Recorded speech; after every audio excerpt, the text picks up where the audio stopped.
Yeah. All right, we'll get started. Happy summer.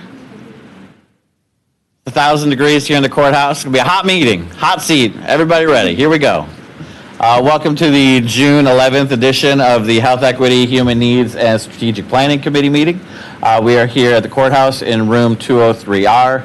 Anybody is welcome to join us here at the courthouse or participate online. If you'd like to participate virtually, just visit milwaukee.gov/public comment and follow the instructions provided to join us via Microsoft Teams. Otherwise, if you're here as a real human being, fill out a public comment card and we'll get you into the meeting. Without further ado, we can call the roll. Supervisors Gomez Tom. Present. Martin. Present. Vincent. Present. Roundtree Jr. Present. Mr. Chairman. Here. There are 5 members present, 2 appearing virtually. We have a quorum. All right, we'll start with item 1. Item 1 from the County Executive, appointing Nicholas Sinram to the Director of Milwaukee County's Office of Strategy, Budget, and Performance for a 4-year term. This item has also been referred to the Committee on Finance. Good afternoon. Floor is yours. All right. Good afternoon, Chairman Ryland and members of this committee. I am County Executive David Crowley, and I'm pleased to recommend the appointment of Mr. Nick Sinram as Director of Milwaukee County's Office of Strategy, Budget, and Performance. Now, Nick brings nearly a decade of experience in public finance, budgeting, law, and government operations to Milwaukee County. Most recently, he served as Director of Financial Planning and Budget Services for Milwaukee Public Schools. Despite the challenging fiscal environment MPS continues to face, Nick did everything in his power to help the district chart a fiscally sustainable path forward, while also overseeing a budget that supports nearly 9,500 employees and more than 60,000 students across 156 schools. In that role, Nick advised district leadership on financial operations, promoted compliance with state and federal requirements, and implemented best practices to strengthen accountability and stewardship of public resources. Prior to MPS, he served as an assistant city attorney for the city of Milwaukee and held several positions with the city's budget and management divisions, where he managed departmental budgets, conducted financial and policy analysis, and helped advance strategic priorities. Nick earned his Juris Doctorate from Marquette University Law School and completed his undergraduate studies at the University of Wisconsin-La Crosse. I selected Nick for this role because I've seen firsthand how his experience has prepared him to lead through exactly the kind of fiscal challenges Milwaukee County faces today. And as we look ahead to this budget cycle and beyond, we know difficult decisions will need to be made. Nick has spent his career navigating complex budgets, balancing competing priorities, and helping public institutions deliver results while maintaining fiscal responsibility. I am confident that his unique expertise in budgeting, financial oversight, legal analysis, and strategic planning will provide the leadership Milwaukee County needs as we continue charting a fiscally sustainable path forward. Thank you for this consideration of this appointment, and with that, I will turn it over to the Acting Director of Strategy, Budget, and Performance, Director Nick Sinram. Thank you, County Executive. Chair Rowland, committee members, my name is Nick Sinram, Acting Director of the Department of Strategy, Budget, and Performance. Thank you for considering my appointment. I have dedicated my career to public service with a focus on local government budgeting, financial planning, and public policy. Throughout that work, I've prided myself on managing taxpayer dollars with transparency, efficiency, and integrity. If approved, I will bring those experiences and values to my service on behalf of Milwaukee County residents. Professionally, I have specialized in helping large public sector organizations navigate complex financial challenges. My work has included strategic financial planning, legal and policy analysis, and the development of operating budgets that advance an organizational mission while improving long-term financial health. Through this public sector experience, I have learned how to operate within the challenging financial environment created by Wisconsin's funding formulas and revenue limits. Those experiences have prepared me to help Milwaukee County navigate the fiscal challenges before us. Most recently, I served as the Director of Financial Planning and Budget Services for the Milwaukee Public School District. I rebuilt a 10-person team responsible for developing a $1.5 billion budget, supporting 156 schools, 9,500 employees, and over 60,000 students. Developing public sector budgets well over $1 billion and guiding an organization of that size through financial crisis was an invaluable experience. Just over a year into my new role, in the summer of 2024, the district's long-standing financial challenges came to a head when its reporting team failed to deliver financial reporting to the state of Wisconsin. We learned that the district's financial systems were unable to provide the complex data needed for timely and accurate reporting and auditing. This led to significant changes in leadership, and the state imposed a corrective action plan to implement stronger financial systems and processes. And I was asked to lead the implementation of that plan on the budget side under Interim Chief Financial Officer Todd Gray. After helping lead that work, I am proud that in collaboration with the state and many other partners, the district has made significant progress towards improving its financial position and strengthening its financial controls. And yet there's still more work to be done there. Implementing the corrective action plan was challenging, but it gave me the opportunity to work with dedicated internal staff, state officials, and expert consultants to implement best practice systems and processes across accounting, finance, human resources, facilities, and operations. That experience reinforced lessons that will continue to shape the remainder of my career. First, the importance of strong financial systems, the need for complete transparency with the public and decision makers, and the value of reliable data. It also made clear to me that leaders must ask difficult questions early, and that organizations facing fiscal stress must be honest about both their challenges and their opportunities. While very different from Milwaukee Public Schools, Milwaukee County also faces significant financial challenges that we will have to address together as we work through the 2027 budget process. As the Comptroller, the Wisconsin Policy Forum, and others have forecasted for years, revenues have not kept pace with the increasing cost of providing critical services to the public that improve residents' lives. This administration and this board have already made difficult decisions to reduce expenditures to the point that 74% of the county's tax levy now supports mandatory services and unfunded state mandates.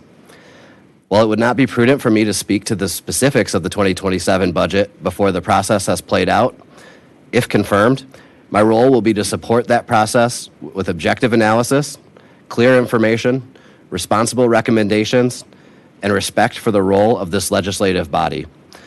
Recognizing that there will always be unforeseen challenges, I will work every day to support the county's vision, strengthen its fiscal health, and help Milwaukee County make the best possible decisions for the residents we serve. In conclusion, I want to commend the members of the board for your commitment to the level of transparency and fiscal responsibility that Milwaukee County residents deserve. Since I began serving in this interim role, many of you have understandably asked me questions about the district's financial situation. You've asked detailed questions, contacted references, and sought independent opinions. That is exactly the due diligence that residents should expect from their elected representatives. I believe the insights I have gained through my experience in public sector budgeting, advising on legal strategy, budgeting for equitable results, and leading teams towards practical solutions will enable me to be successful in this role and benefit Milwaukee County residents. That concludes my prepared remarks. I'd like to take a moment to thank the county executive for your confidence in me and for the opportunity to serve Milwaukee County residents. I'd also like to thank the professionals and the hardworking professionals in the Department of Strategy, Budget, and Performance for their work and their warm welcome. And also, I'd like to thank you, committee members, for considering my appointment.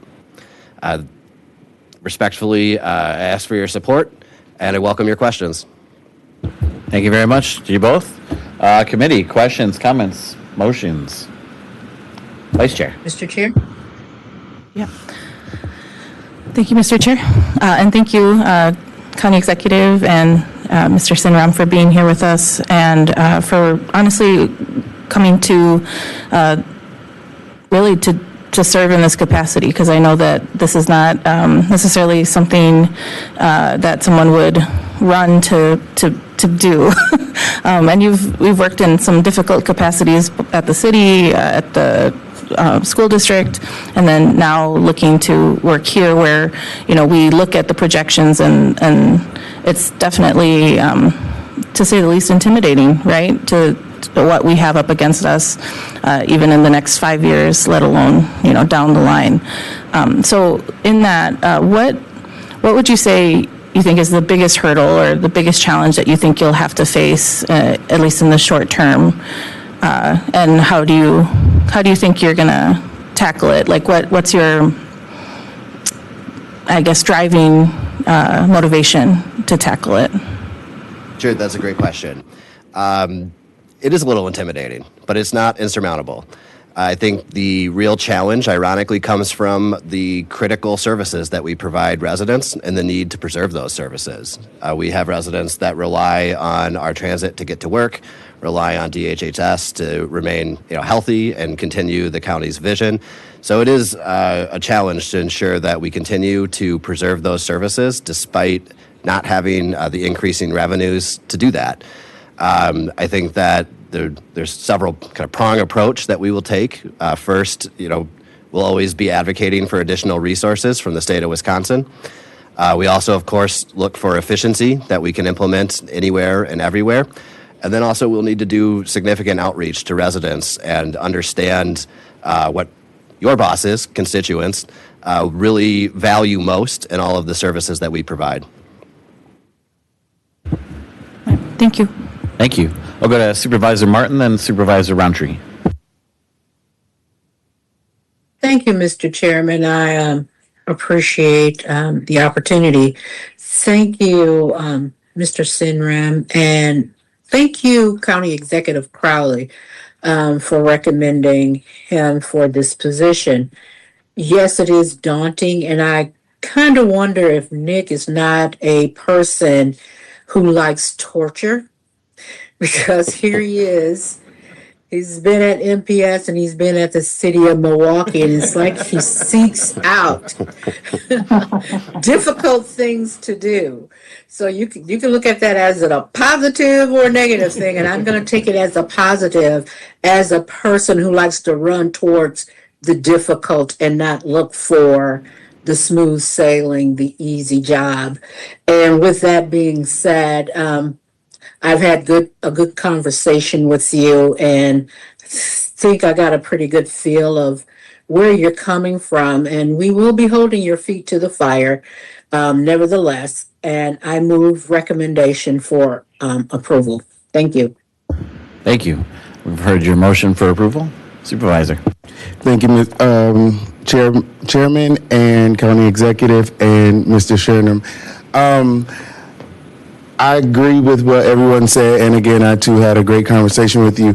I do want, though, publicly for you spoke so passionately about the certain issues and things that we talked about, but I want to specifically ask, what's one specific goal, just one specific goal that you plan to reach within this first fiscal year? One goal that you plan to reach, like that you just plan, this the one I'm going to go after.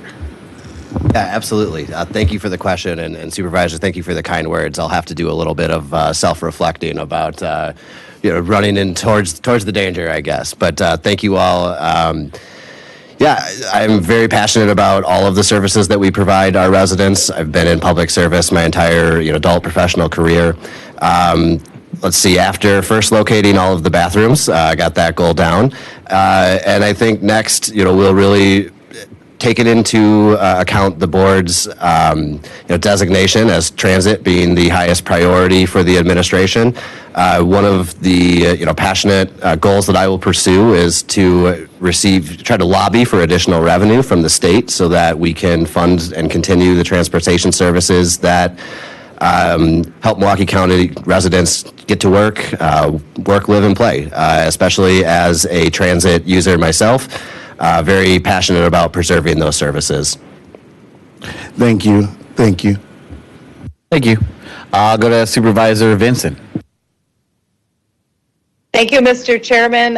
Thank you, County Executive David Crowley, and for being here today and for this recommendation. Nick, I want to start off by thanking you. I believe you've met with a majority of the board by now to have one-on-one conversations. Thank you for coming to District 11 and meeting me a couple months ago at the coffee shop, and we had a great conversation. I really like the things that you have said in that conversation, and I want to just, in all transparency, as I talk to you in that one-on-one meeting, state that I do have residents that have concerns because of the deficit that Milwaukee County or Milwaukee Public Schools was facing as you were leaving there. I think it would give people just a peace of mind for you to talk about with the fiscal challenges that MPS faced, what lessons have you learned from that experience that will help you strengthen budgeting and performance management for Milwaukee County? As you know, we also are facing deficit, and I want to see us put our best foot forward, and I would love to see you be that person. But if you could just share maybe some lessons that you learned from that and what you'll bring forward to help move the county forward. Thank you. Absolutely. Thank you for the question, Supervisor. I learned a lot in my time at Milwaukee Public Schools. First, how important their mission is. I have a lot of respect for both the mission and the many hardworking colleagues that are struggling there to continue to provide services despite, also operating in a financial imbalance. Some of the lessons that I learned there were just really the critical need for oversharing, being transparent, the access to live dashboards so that you provide tools to you all as supervisors to be able to do your job and assure accountability and assure services remain fully funded. It's really about more than any one person or any even one team. It's about putting in place systems and processes that don't rely on individuals who may take another job or win the lottery, what have you, but building that foundation of strong accounting, strong forecasting, strong planning, and then transparency, both with the public and with decision makers.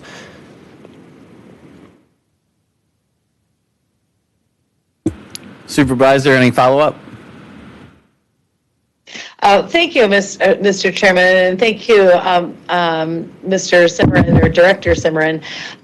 Just one other question I had was, in your capacity as the interim, I don't know if you had full authority to move ahead with initiatives, but if that was the case, what additional authority or initiatives will become possible as a permanent director that you could maybe not fully pursue as interim director? Is there anything that you had to wait on, or were you able to just jump in feet first? Great question. No, I've jumped in feet first with the team and am really working to dig into the county's operating budget. We've started preparing for capital requests, as many of you know, but for the public's benefit, the budget process is just kicking off. We are working with department heads to submit their requested budget by July 15th, in which then, in that case, the county executive will continue to refine those requests and release the budget on October 1st. So we're diving full feet first, also doing a lot of work on advancing the county's data governance mission and trying to improve access to dashboards that let you all could keep your finger on the pulse of county activities.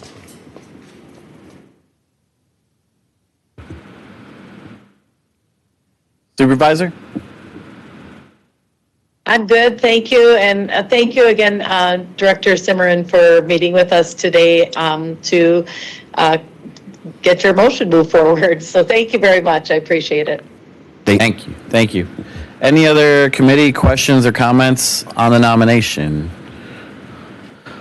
I'll just say thank you again. Thanks to both of you for this. As you know, and many others know, I was very skeptical, right, coming into this, especially with the media coverage that initially came out on this. But after meeting Nick and hearing from several of the people that have worked with him inside and outside MPS, I'm very impressed with what you'll bring to the table.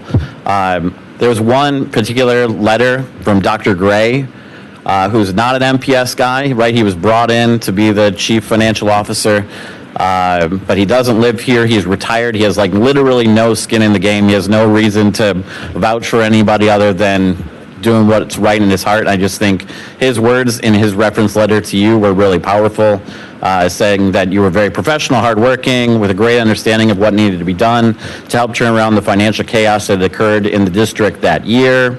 I don't believe the issue was a budget development issue as much as a spending, accounting, and tracking issue, which are divisions that Nick had no control over. I'll just keep paraphrasing. You can create the world's best budget, but if the spenders don't adhere to it, it goes into deficit. So I appreciate all the work that you clearly did to help MPS right its ship, and I'm excited for what you'll be able to contribute here. We have a motion to approve. Was there any other comment online or in the room on the nomination? Otherwise, we can move forward on confirmation. On the motion by Supervisor Martin that item 1 be recommended for confirmation, Supervisor Gomez-Tom? Aye. Martin? Aye. Vincent? Aye. Roundtree Jr.? Aye. Mr. Chairman? Aye. 5 ayes, 0 noes, the motion prevails. All right. Congratulations. Thank you.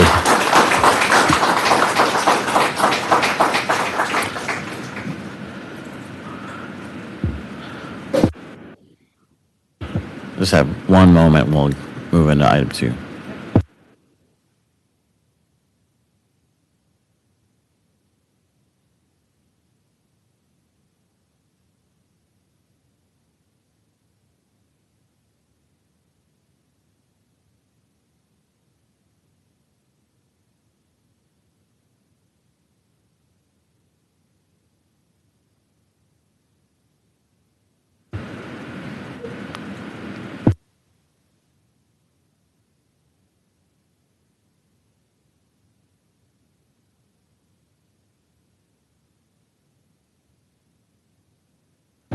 Well, instead of item 2, why don't we move to item 5, if that's okay, and then we'll come back to 2 in a moment. Oh, are you back? Okay, then let's just keep going with the regular agenda. Sorry. Let's go back to item 2. Item 2 from the County Executive, reappointing Mr. Levi Stein to the Aging and Disability Resource Center Governing Board for a term expiring May 25, 2028. Floor is yours. Good afternoon. My name is Kyle Ashley, Director of Community Outreach for County Executive Crawley. I'm here on his behalf to recommend the reappointment of Rabbi Levi Stein to the Aging and Disability Resource Center Governing Board.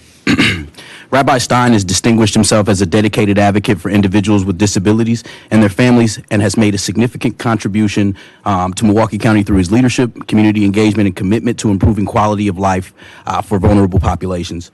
Rabbi Stein's dedication to serving individuals with disabilities began in his youth through his involvement with Friendship Circle and has remained a central focus throughout his career. After completing his rabbinical studies and engaging in humanitarian and disaster relief efforts around the world, he founded and directed Friendship Circle of Puerto Rico. Since relocating to Milwaukee in 2016, he has served as executive director of Friendship Circle of Wisconsin, where he's expanded programs and services that foster inclusion, social connection, and support for individuals with disabilities and their families. Through his work, Rabbi Stein has developed strong relationships with community organizations, service providers, caregivers, and individuals receiving services.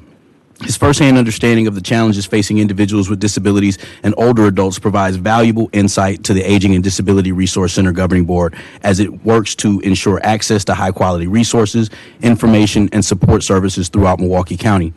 In addition to his advocacy work, Rabbi Stein is a licensed Safe Talk suicide prevention trainer and a respected leader in mental health education. He has trained thousands of community members in suicide prevention and mental health awareness, further demonstrating his commitment to health and well-being of Milwaukee County residents.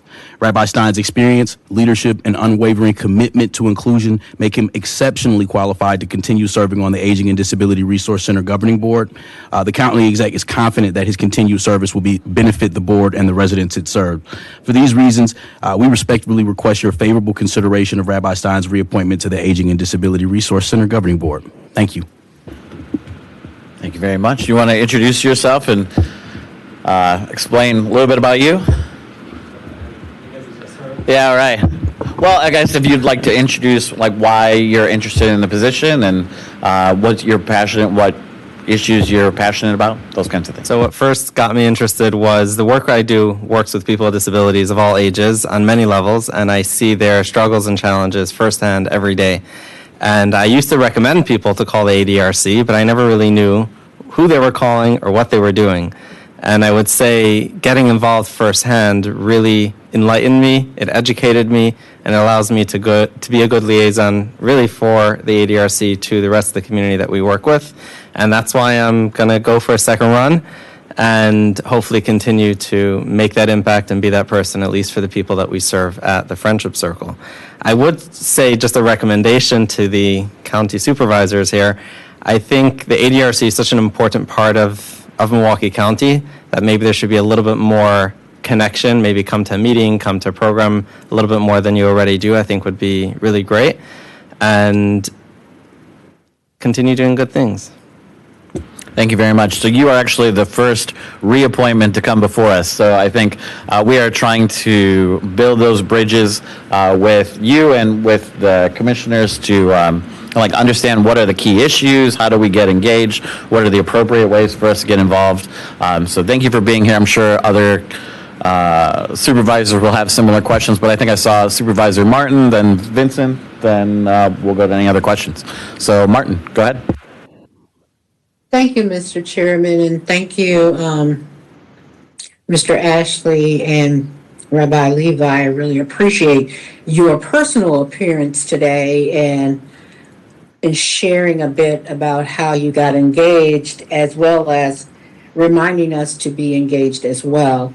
And with that, I'd like to move forward approval for, recommend for approval. Thank you.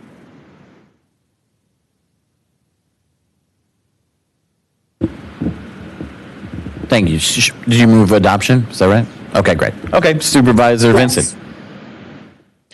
Thank you, Mr. Chairman, and Supervisor Martin took the words right out of my mouth. I would like to say I was going to make that motion as well. I am pleased to offer my support for the reappointment of Rabbi Levi Stein to the Aging and Disability Resource Governing Board.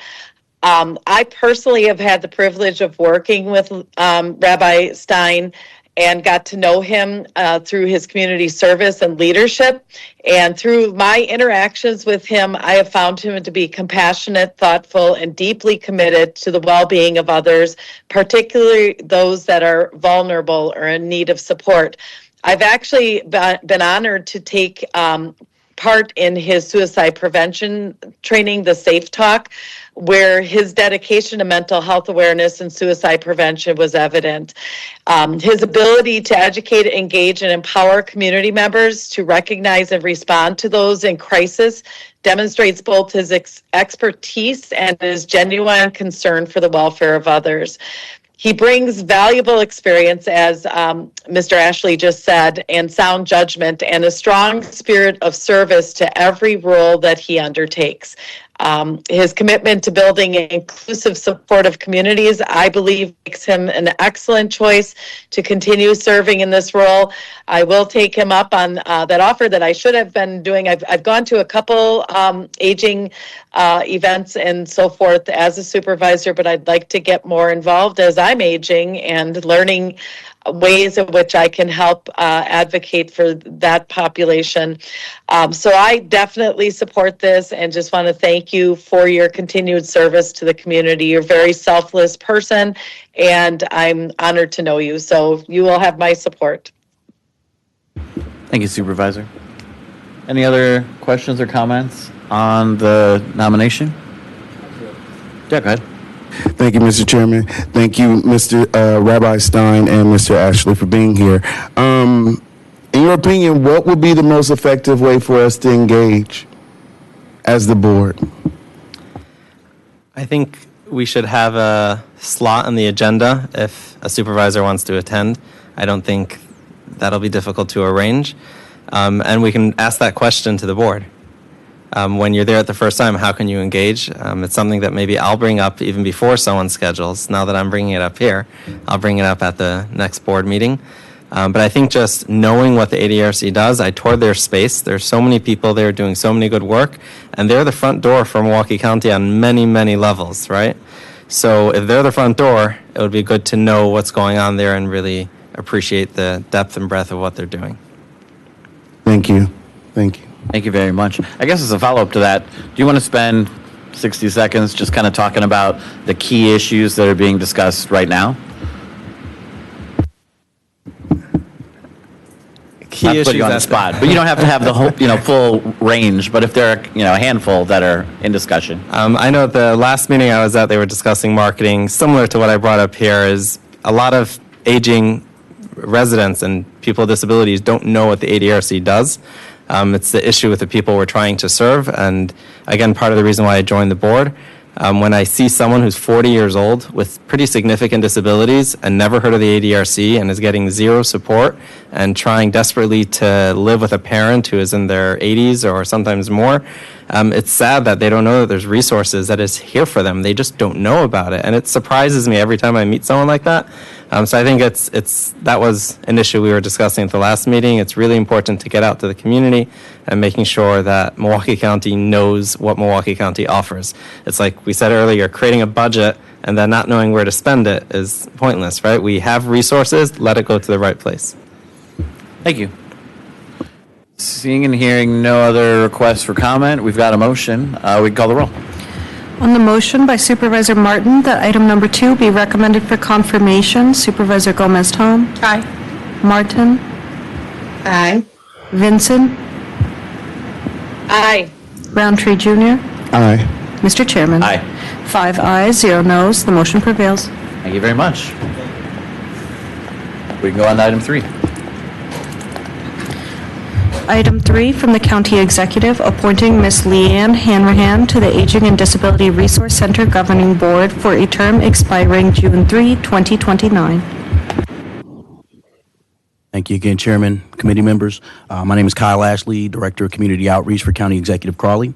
And on behalf of the County Exec, I am here seeking confirmation from an appointment of Ms. Leanne Hanrahan to serve on the Aging and Disability Resource Center Governing Board.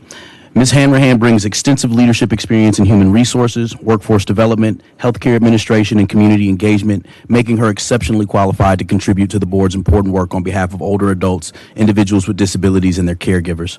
Ms. Hanrahan currently serves as Vice President of Human Resources for Centers for Independence, where she leads organizational strategy related to talent acquisition, workforce planning, employee engagement, organizational development, and labor relations. Through her work, she's developed a deep understanding of the needs of organizations that support individuals with disabilities and the importance of creating systems that promote independence, accessibility, and quality care. Over the course of her career, Ms. Hanrahan has held executive and senior leadership positions within healthcare and human service organizations, including Outreach Community Health Centers, Freighted Health, Pro Healthcare, and Korn Ferry. Her expertise in strategic planning, policy development, and workforce management and organizational effectiveness provides valuable perspective that will strengthen the governing board's oversight and advisory responsibilities. Ms. Hanrahan is also deeply committed to community service. She currently serves as president of the board of directors for the Gathering of Southeastern Wisconsin and has contributed her leadership and expertise through service on the Governor's Council on Workforce Investment and the Milwaukee Health Department's MKE Elevate Healthy Built Environment Initiative. These experiences demonstrate her dedication to advancing community well-being and fostering equitable access to resources and opportunities.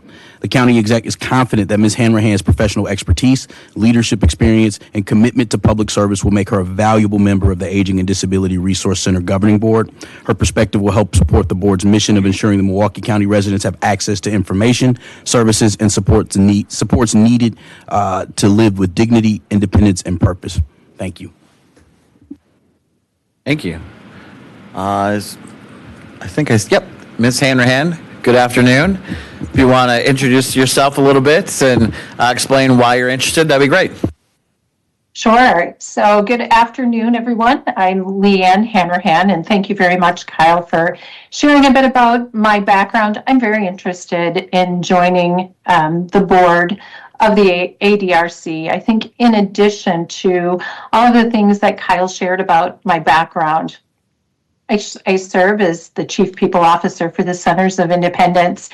Our organization is mission-driven and sits at the very heart of what the ADRC does. Every day, my work touches the systems, the people, and the policies that support individuals with disabilities in living full, self-determined lives. And this being part of this organization gives me both the operational grounding and the general stakes to do this work. That's just a little bit about my professional life, and I know Kyle shared more in depth about what I've done in my work life, but personally, I have a family connection to neurodiversity and inclusion that shapes how I show up as a leader and as a human being. This work is not unfamiliar to me. I understand what it means to navigate systems that weren't always designed with our loved ones in mind, and I'm committed to being part of that change. I do also want to share that I've had lots of interaction with the ADRC as I have an adult daughter living with autism. And while the community may not always know all of the resources available to them, the ADRC has been a wonderful guidance for me personally and my daughter.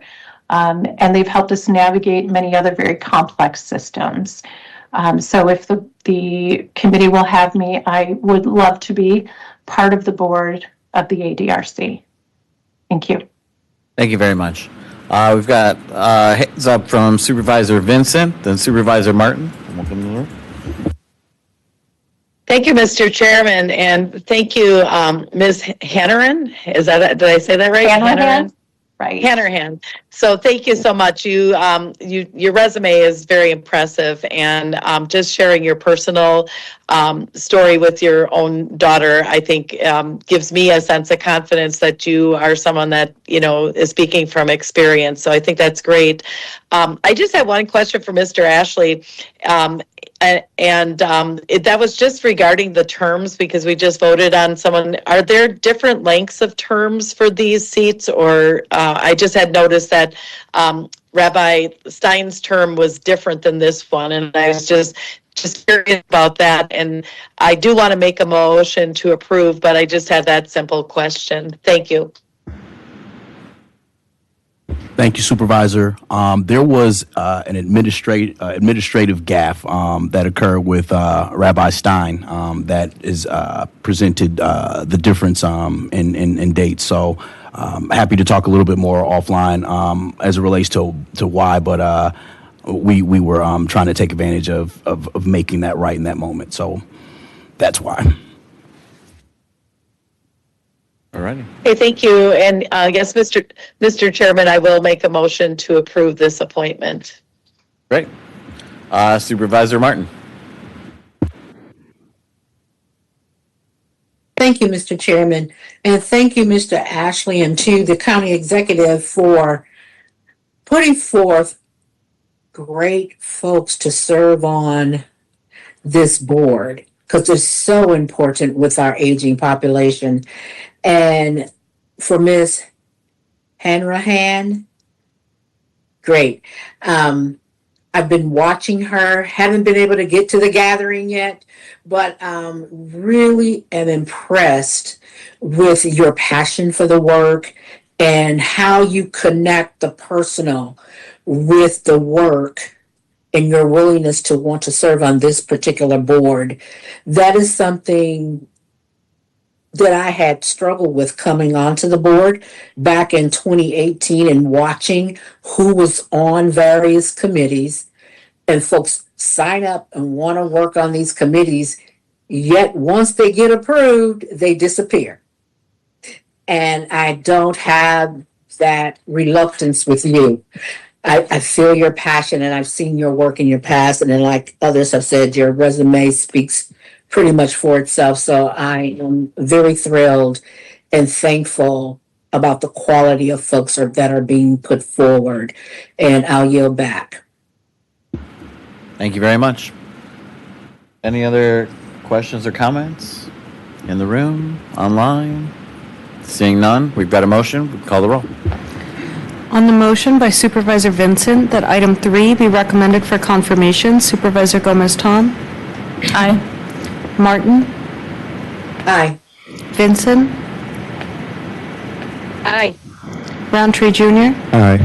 Mr. Chairman. Aye. 5 ayes, 0 noes, the motion prevails. Congratulations, best wishes. Reach out if you got any problems. Well, thank You know where to so find much. us. All right, item 4. Item 4 from the County Executive, appointing Laura Brusky, MD, to the Aging and Disability Resource Center Governing Board for a term expiring June 3, 2029. Good afternoon, Chairman, committee members. On behalf of the county exec, I am pleased to request confirmation for Dr. Laura Brusky to the Aging and Disability Resource Center Governing Board. Dr. Brusky brings extensive professional experience in healthcare, community engagement, and advocacy, as well as a deep personal understanding of the challenges and opportunities facing older adults, individuals with disabilities, and their caregivers. Dr. Brusky is a family physician with more than 15 years of experience serving underserved and aging populations in Milwaukee County. Through her work, she's developed expertise in addressing the complex health and social service needs of individuals and families while advancing person-centered approaches to care and community well-being. In addition to her professional experience, Dr. Brusky brings valuable lived experience as a caregiver and advocate. As the parent of a child with physical and intellectual disabilities, she understands firsthand the importance of accessible services, caregiver support, and coordinated community resources. Her perspective will provide meaningful insight into the needs of Milwaukee County residents who rely on aging and disability service and supports. Dr. Brusky has expressed a strong commitment to advancing issues related to accessibility, equity, dementia care, caregiver support, and community education. Her dedication to collaborative decision-making and ensuring that diverse voices are represented in policy discussions will be an asset to the governing board as it works to improve outcomes for residents throughout Milwaukee County. The county exec is confident that Dr. Brusky's professional expertise, personal experience, and commitment to public service will strengthen the Aging and Disability Resource Center Governing Board and support its mission of empowering individuals to make informed decisions, maintain independence, and access the resources they need to thrive. Thank you. Thank you very much. Dr. Brusky, would you like to say hello and let us know why you're interested?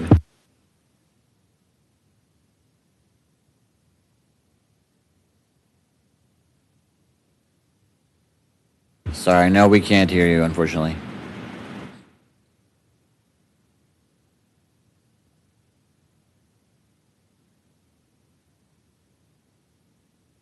Sorry, no, we can't hear you.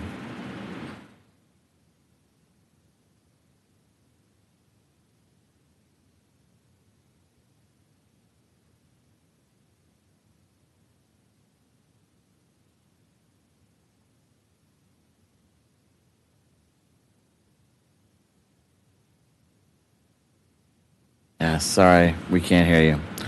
Well, committee, in light of this, I guess we'll go to Supervisor Martin.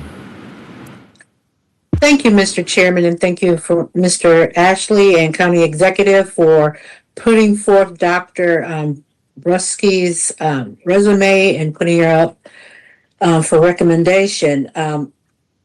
Watching her work, I'm aware of her and her work. Again, watching on the periphery and working from our clinic and watching what she does from the family practice side. We couldn't ask for a better voice on this committee. We couldn't ask for a person who is open and is a true champion of equality and equity. And I'd like to make the motion for recommendation for approval. Thank you, Supervisor. Doctor, I don't know if you want to try once more? No, sorry, unfortunately we can't hear you. Okay. Well, committee, I'll take it. We've got a motion to confirm. Any other questions or comments? All right. We can call the roll. On the motion by Supervisor Martin that item 4 be recommended for confirmation, Supervisor Gomez-Ton. Aye. Martin. Aye. Vincent. Aye. Roundtree Jr. Aye. Mr. Chairman. Aye. 5 ayes, 0 noes, the motion prevails. Thank you very much for trying. Best wishes with everything. We'll connect down the line. Thank you for your service. We'll go on to item 5. Item 5, an action report requesting authorization to execute long-term leases with Easter Seals Southeast Wisconsin for Willow Way Grant and Underwood facilities.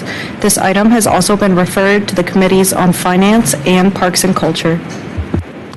Good afternoon. Good afternoon, Chair, Supervisors. I'm Celia Benton, Director of Economic Development and Real Estate Services, and I'm joined by...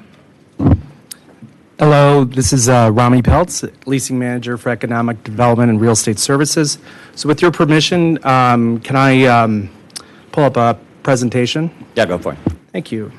And while Mr. Peltz does that, I'll just share that, as this committee is well aware, DHHS, Parks, and DAS have been partnering for many months to come up with creative solutions that help rectify our unsustainable fiscal trajectory with our desire to continue to meet community need. And I'm pleased to share that we think we found a home run with the Willow Way facilities, and I'll let Mr. Peltz go into more detail here. Thank you, Director Benton. All right.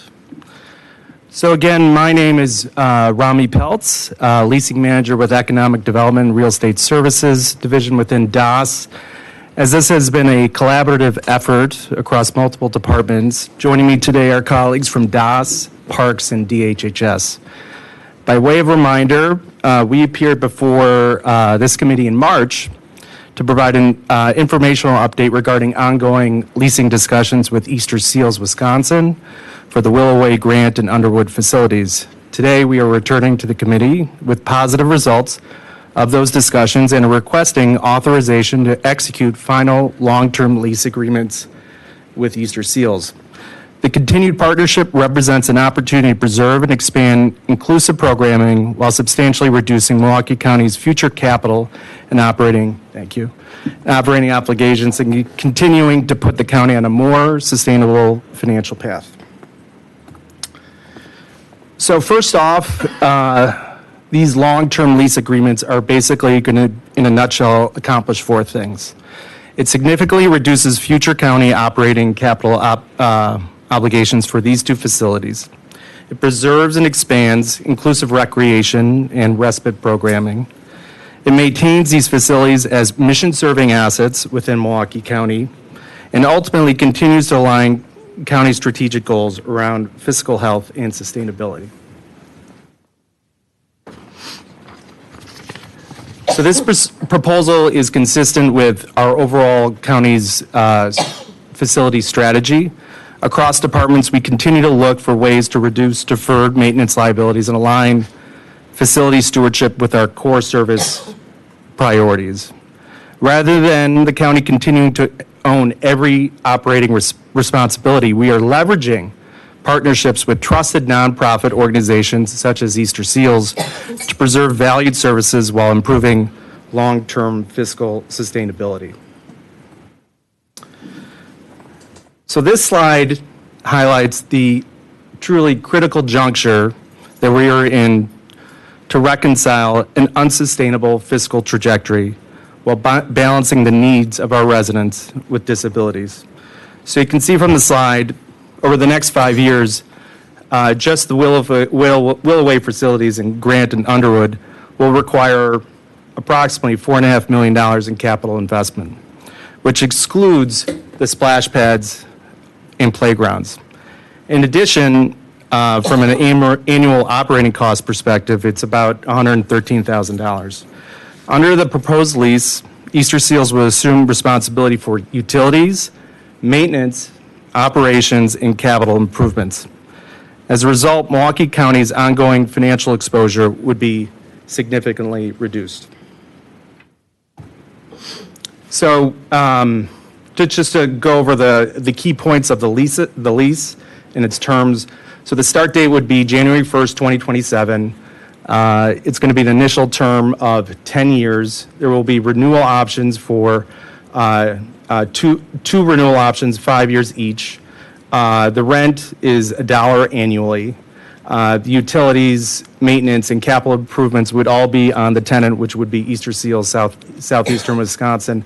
And to ensure that Easter Seals has sufficient capital to tackle some of these projects, we have requested that they have a maintenance and replacement reserve fund of $50,000.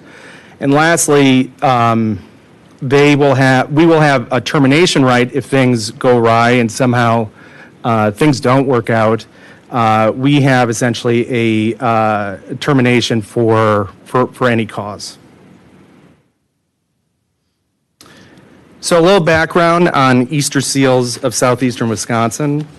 So Milwaukee County has partnered up with Easter Seals within the Office of Persons and Disabilities for more than a decade, and already provides programming at these facilities. Together, we have served children, adults, seniors, caregivers, and individuals with disabilities throughout the camps, respite services, life skill programs, and inclusive recreation opportunities. Easter Seals possesses the staffing, operational infrastructure, and financial capacity necessary to manage complex facilities and deliver year-round programming. This proposal builds upon the long-standing relationship and allows programming to continue and grow. So accordingly, DAS, Parks, and DHHS respectfully request authorization to execute long-term lease agreements with Easter Seals of southeastern Wisconsin. We believe this partnership allows Milwaukee County to accomplish two important objectives: preserve and expand a valued community service while placing the county on a more sustainable fiscal path. And at this time, more than happy to answer any questions. Thank you very much. Committee, questions, motions? Supervisor Martin. Thank you, Mr. Chairman. This is one of those partnerships that I get excited about. It is one of the few of our public-private partnerships which would allow for the win, win, and win. And I really appreciate the Easter Seal program and Willow Way and how they have been great partners, not just good partners, but great partners over the years. And I move approval, please. Thank you. We've got a motion to approve. Any other questions or comments? I'll just echo what the supervisor said. Like, you guys just keep bringing us home run projects. They're easy to approve because they help us become healthier financially, but they continue the services that a lot of people depend on. I know a lot of people who rely on the Easter Seals programming at Willow Way, especially the respite part of it, and just enabling them to have a break. But also their kid gets to have a great experience. So it's great to hear that those services will be able to continue, but at the same time, we'll be able to make sure our bottom line is protected, and that's, I think, what all people would want from us. Supervisor Vincent. Thank you, Mr. Chairman. I also want to echo and thank Director Benton. This public-private partnership is like just so beneficial to Milwaukee County. I have had the privilege of actually going to the Willow Way site and seeing the Easter Seals in action there. And I cannot think, as Supervisor Martin mentioned, I can't think of a more deserving organization to be working in this capacity with Milwaukee County. As we talk about being the healthiest county in the state of Wisconsin, both Easter Seals and Milwaukee County are, showing those words to not just be words on paper, but to be actual steps in that direction. So I want to thank you, and I definitely support this. Chair, if I might I just want to say thank you, but really the accolades go to DHHS and Directors Tina Anderson and Jackie, I'm sorry, I'm going to butcher your last name, Formanek, for coming up with this creative solution for us to run with. Excellent. Seeing and hearing no other comments, we can call the roll. On the motion by Supervisor Martin that item number 5 be recommended for adoption, Supervisor Gomez-Tom? Aye. Martin? Aye. Vincent? Aye. Roundtree Jr.? Aye. Mr. Chairman? Aye. 5 ayes, 0 noes, the motion prevails. Thank you. All right, item 6. Item 6, a report from the Executive Director, Department of Health and Human Services, requesting authorization to recognize and allocate $1,434,025 in revenue as part of the state's Keeping Kids Safe and Putting Families First initiative. This item was referred to this committee for informational purposes only and was also referred to the Committee on Finance. Good afternoon.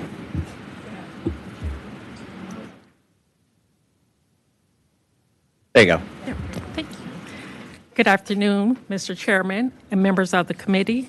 I'm Regina Wai, Deputy Administrator for Children, Youth, and Family Services, appearing on behalf of Administrator Kelly Pepke.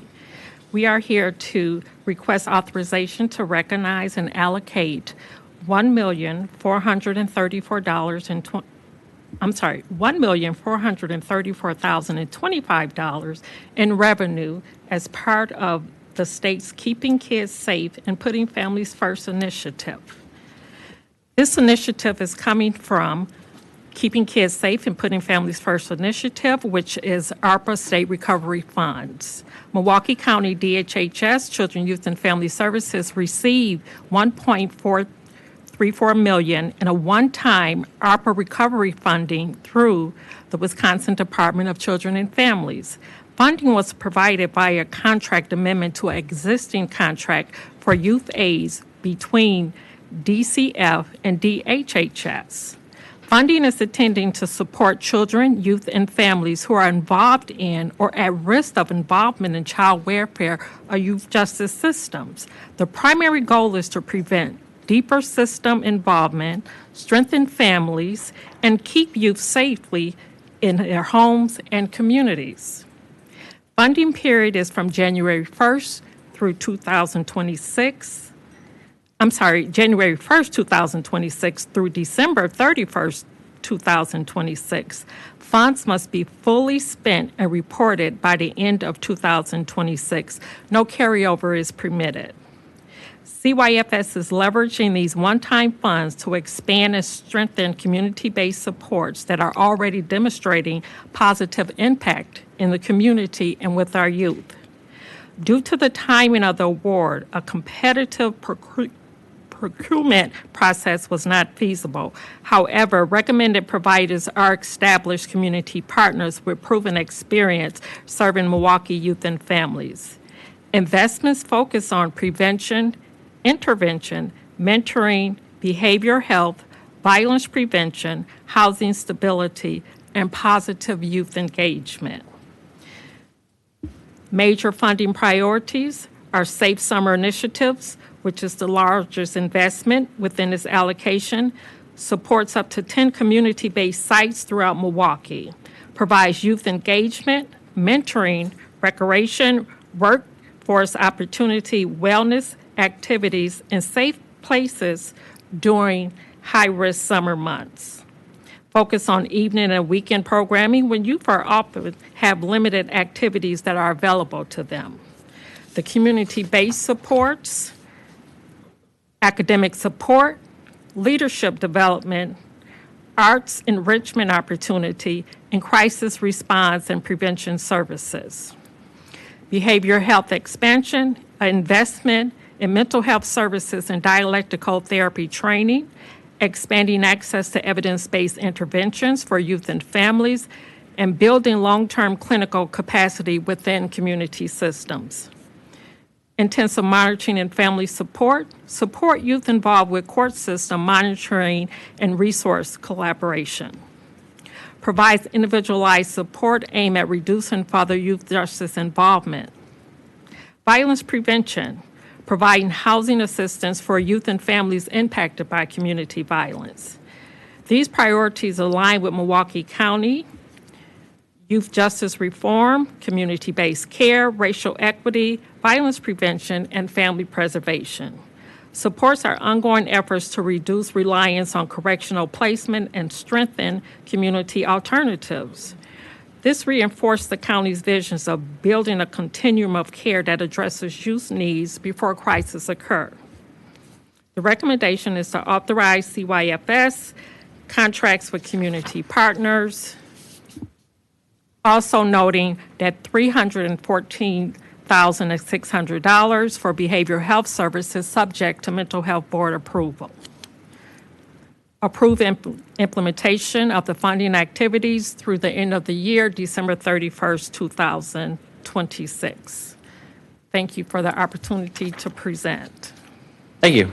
I know this is an informational item. We'll go to Vice Chair and then to Supervisor Vincent. Thank you, Mr. Chair, and thank you for the report and presentation of the resolution. I know it's informational only. It's a lot of good groups that you guys are planning to subcontract with, so that's great to see, and obviously important initiative for summer resources, especially around violence prevention. I'm just curious in terms of the timeline of the funding and the request now, but the grant is the duration of the full year, why we're just hearing about it now? And I don't know if that's just from the state, if we were not granted until now. Yeah, we received notification from the state in April. Okay. And so there was a committee that was put together to go over and collaborate, and then a proposal was submitted to our executive director for approval. Grant, okay. And then, so are the funds going to be backdated for use, or is it just looking forward? It's just looking forward. Okay, okay, thank you. Supervisor Vincent. Thank you, Mr. Chairman. Sounds extremely exciting, just all the things that you referenced, the services that will be available because of this grant. And I definitely support this. I know it's informational, but I think these are critical services that we need in our county. And so thank you for sharing this.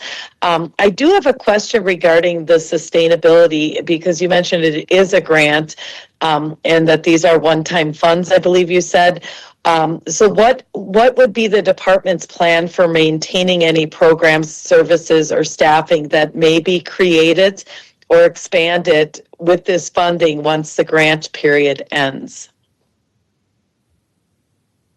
Well, again, we would try and put it in our budget, but as of this day, we are looking for other grants to be able to continue to support our work in the community as well as our community violence intervention work.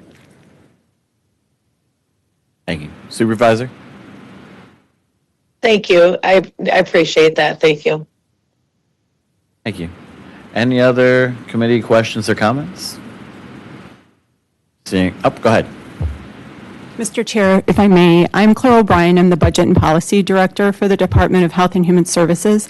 I just wanted to flag for the committee that there's a contract in the current resolution, and we submitted the report, and subsequent to submitting the file, Corporation Counsel determined that the contract with the Center for Behavioral Medicine for $129,600 should be before the Mental Health Board. So we are in the process of revising the report and resolution in time for the Finance Committee and ultimately the County Board. I just wanted to point that out. Okay. Thank you. Good clarification. Seeing and hearing no other comments, thank you very much. It was just an informational item. We can go on to the next. Item 7, a report from the Executive Director, Department of Health and Human Services, providing an annual report on the 2025 Area Agency on Aging and Commission on Aging. This item is informational only unless otherwise directed by the committee. All right, thank you very much. Just as a reminder, if we can, for the annual reports, as we go, this will be the first that we hear today. If we can try to keep the presentations to like 5 minutes, again, to enabling us to have a conversation back and forth, that'd be great. But without further ado, the floor is yours. Good afternoon, Chair Rowland and members of the committee. My name is Denise Calloway. I am the proud chair of the Milwaukee County Commission on Aging, and I'm happy to be here today to present this report. You all received the report as part of your packet, so I will save some time and not go through all of the highlights. I will say that the work that the Commission has done and continues to do is laser focused on making sure that our work is helping to improve the lives of the 190,000 plus aging adults in Milwaukee County. It is the largest and the fastest growing age group in Milwaukee County, and we take very seriously that work. Just a couple of things I'll quickly point out that we accomplished, and one is monitoring and supporting the 3-year area aging plan that runs through 2027. That's a big job. There are 41 goals, and it supports and sets goals for areas that impact the lives of aging adults every single day. Also, the work that we've been doing, particularly around advocacy and policy initiatives, we believe is really critical. It makes sure that the voices of aging adults in Milwaukee County are heard in Madison and also federally as well. And finally, we continue to work on reimagining our senior centers in Milwaukee County. The Hubs report is a great way for us to do that, and we continue to find ways to take a look at how we can do our part in looking to see if there are opportunities to develop those public-private partnerships that make that work of seeing the Hubs report come to life happen.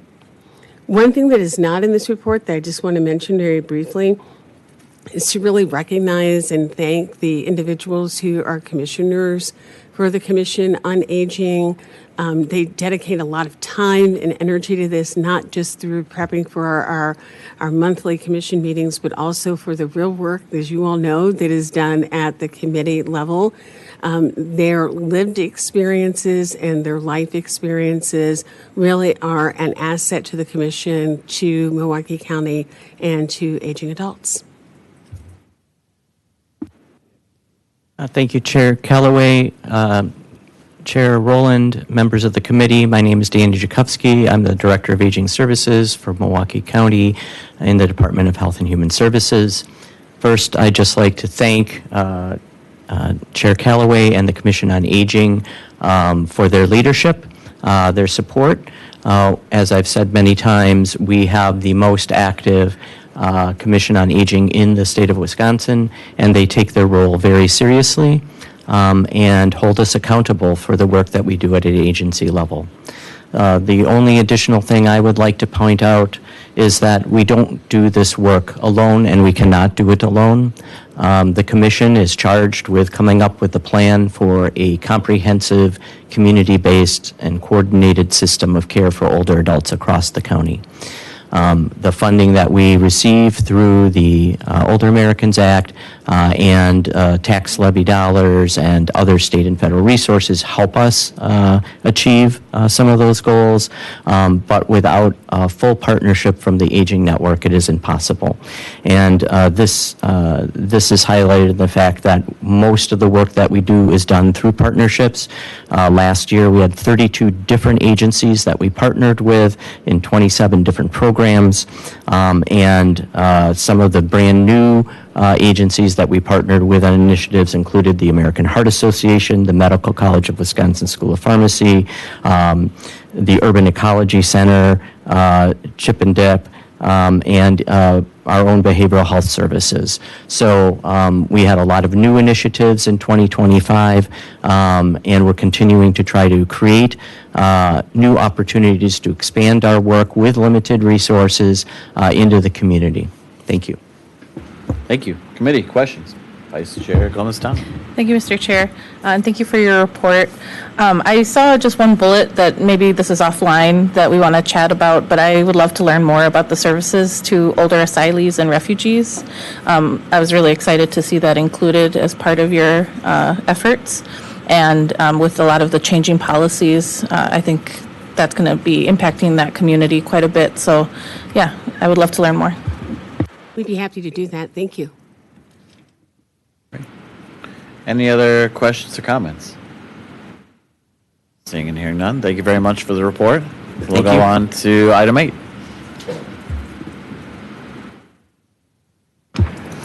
Item 8, Department of Health and Human Services 2025 Annual Report. This item is informational only unless otherwise directed by the committee. Hello, Chair. Good afternoon. Hi. Shakita LeGrant McLean, Executive Director, Department of Health and Human Services. Do I have permission to have Claire O'Brien share her screen? Yes, please. And while she's doing that, getting the presentation up, I just want to give a shout out to all of our Department of Health and Human Services administrators. So for Aging and Disability Services, Tina Anderson, Behavioral Health, we now have Amy Lorenz, who is in that role.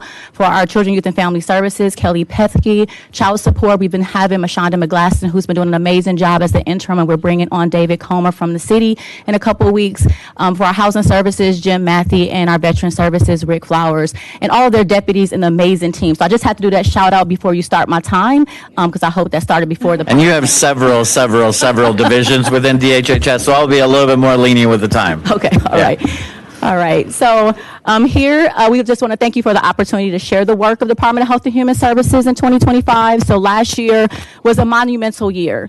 It was if we go back to the first slide, yep. It was a year that we opened the COG Center, which is No Wrong Door in Action, and we say it's more than a building, it's a lifeline. It serves as a warm, welcoming, and accessible location where our residents are served with dignity. A lot of amazing work has took place in 2025, and I'm so proud to share how we came together as a department, as a county, and as a community.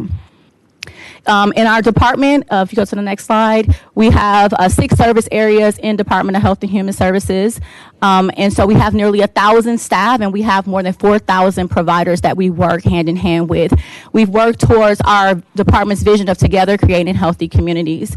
And here you'll see we have, since 2020, we've been working toward 2 strategic goals, No Wrong Door and collective impact to improve community health. Through these 2 strategies, we are working to ensure that all residents in Milwaukee County have equitable access to streamlined services that empower them to live safe, healthy, and meaningful lives. Here, we have made a tremendous progress. So this is our scorecard as we look at advancing the vision of department through our 2020 to 2025 and now our 2025 to 2027 strategic plan, creating healthy communities. And the metrics on the slide are a snapshot of the outcomes from our strategic plan measured against our strategic goals. So in goal 1, it was to increase staff knowledge and how we connect people to our Department of Health and Human Services annually. And based on the survey that we gave staff, about 87% are confident in making a referral and getting individuals connected to the services across the department. So pretty good number, but we want to make sure that's 100% that everyone knows what that looks like. If you see the second goal, it is to decrease the number of people experience homelessness annually. And what we've seen, our outcome is that we continue to be a national leader in connecting people to permanent and stable housing. And shout out to our housing services team who do an amazing job. In 2025, we did see a slight increase in the total number of people experiencing literal homelessness. So from 702 to 968. And when we talk about literal homelessness, it's defined as anyone sleeping in a shelter, transitional housing, or a place that's not meant for habitation, right? But it's important to know that in 2024, our annual point in time homeless count went down from 834, where most communities, they saw an increase. In 2025, we joined others across the nation in seeing that slight increase, but we still maintain the lowest per capita rate of people who are experiencing street homelessness in the nation. So again, a shout out to our homeless team who continue this work. As you all know, though, this goal is really important, not just for Health and Human Services, but for the county as a whole. We are all seeing that prices in housing is going up. Our rents are increasing, so we need to keep an eye on that because it's just going to be harder for people to stay in their houses. Our third goal is around increasing the number of people accessing behavioral health services each year. And so our outcome is that the number of people that access behavioral health services, it will gradually increase. So we saw from 2024 to 2025, enrollments increased by 10%. In our goal 4, it was to decrease recidivism for youth who have been or are active in our youth justice system annually. And we saw the outcome that we met this goal, and you can see that the recidivism rate has decreased drastically. And when we look at where we were from 2023, we've had a 62% decrease in recidivism. I want to give credit to all the programs when we talk about investing upstream, our Credible Messenger, our Advance piece, being able to apply for grants and get those grants. And even though they may just be one time, we continue to work with philanthropy LRP and businesses and have partnerships with the city and, others to make sure that we can continue sustaining this funding, because these are really important programs to have a big impact. And then our goal 5 is birth to 3. It was to increase enrollment in our birth to 3 programs each year. We didn't see an increase, but we do see that it's relatively steady here.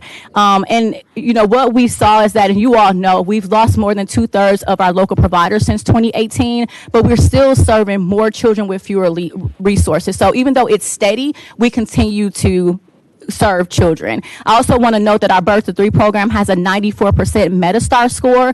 And Metastar, when we think about, it's an external quality review organization for Medicaid programs. And so these scores evaluate the quality, the timeliness, and the access to care. And so even when we have, not as many providers, they are doing amazing work in our Birth to 3 programs. The No Wrong Doors, we go to the next slide. No Wrong Door philosophy provides better access to our services and those of our community partners. And so if we look at our enablers and our barriers, so the Marsha P. Cox Center, it does serve as our community hub, and it's been a connection. We've been able to connect people to services across the continuum, including with community-based locations. And some of those barriers, again, that progress as we look at economic difficulties, particular with the housing goal, and then funding instability at the federal and state level, especially with programs that were abruptly paused or ended. So we continue to work through those barriers and work to make sure we can continue those services. We have optimized, so when we look at opioid settlement funds, we maximize opioid settlement funds to invest in prevention, treatment, and harm reduction throughout Milwaukee County. In 2025, death from overdose was the lowest in the last 8 years, so we are down 53% from the peak in 2022. We are continuing to implement innovative substance use disorder projects connecting older adults, people with disabilities, those experiencing homelessness, incarcerated individuals, and justice-involved youth with treatment. We became the first county in Wisconsin, so our Asian and Disability Services, to be welcomed into our AARP Age-Friendly Communities Network. Our Asian and Disability Service team influenced statewide policies. They distributed more than 10,000 harm reduction supplies to older adults and people with disabilities. They installed blood pressure kiosks in all senior centers. A shout out to Commission on Aging for helping us and really being a partner in that. And saw a 73% increase in walk-in traffic at our Asian and Disability Resource Center located on the first floor of the Cox Center. For behavioral health services, our comprehensive community services marked 10 years of individualized support for people on their recovery journey. Harm reduction vending machines strategically were placed throughout the community, and we distributed more than 75,000 supplies to prevent overdose.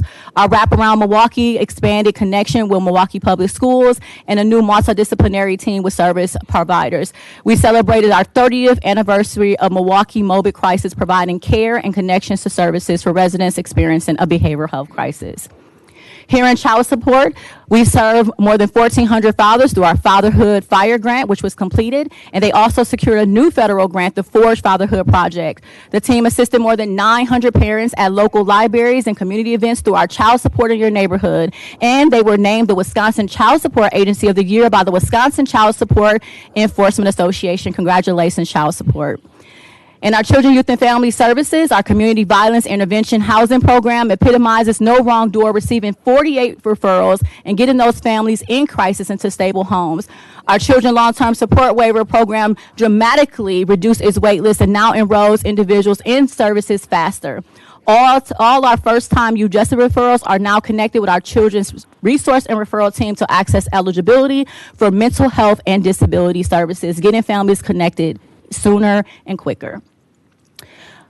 Here, when we talk about our housing services, Milwaukee County has invested more than $50 million in affordable housing in communities across the county. We celebrated a ribbon cutting for the first new affordable homes in the King Park neighborhood, and as of today, 80 homes have been built. We also celebrated the completion of 56 affordable units for seniors at Wood Owl Crossing and Round Deer, and we launched a lead abatement program to reduce lead-based paint hazards in suburban communities across the county.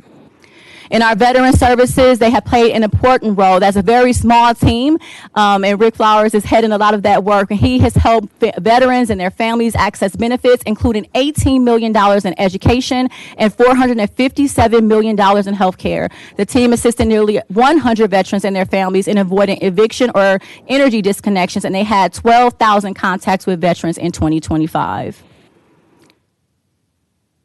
The new Marsha P. Cox Health and Human Services is celebrating its 1-year anniversary. Yesterday, we had our 1-year picnic with our staff. Over 300 of our staff joined us at Whitnell Park.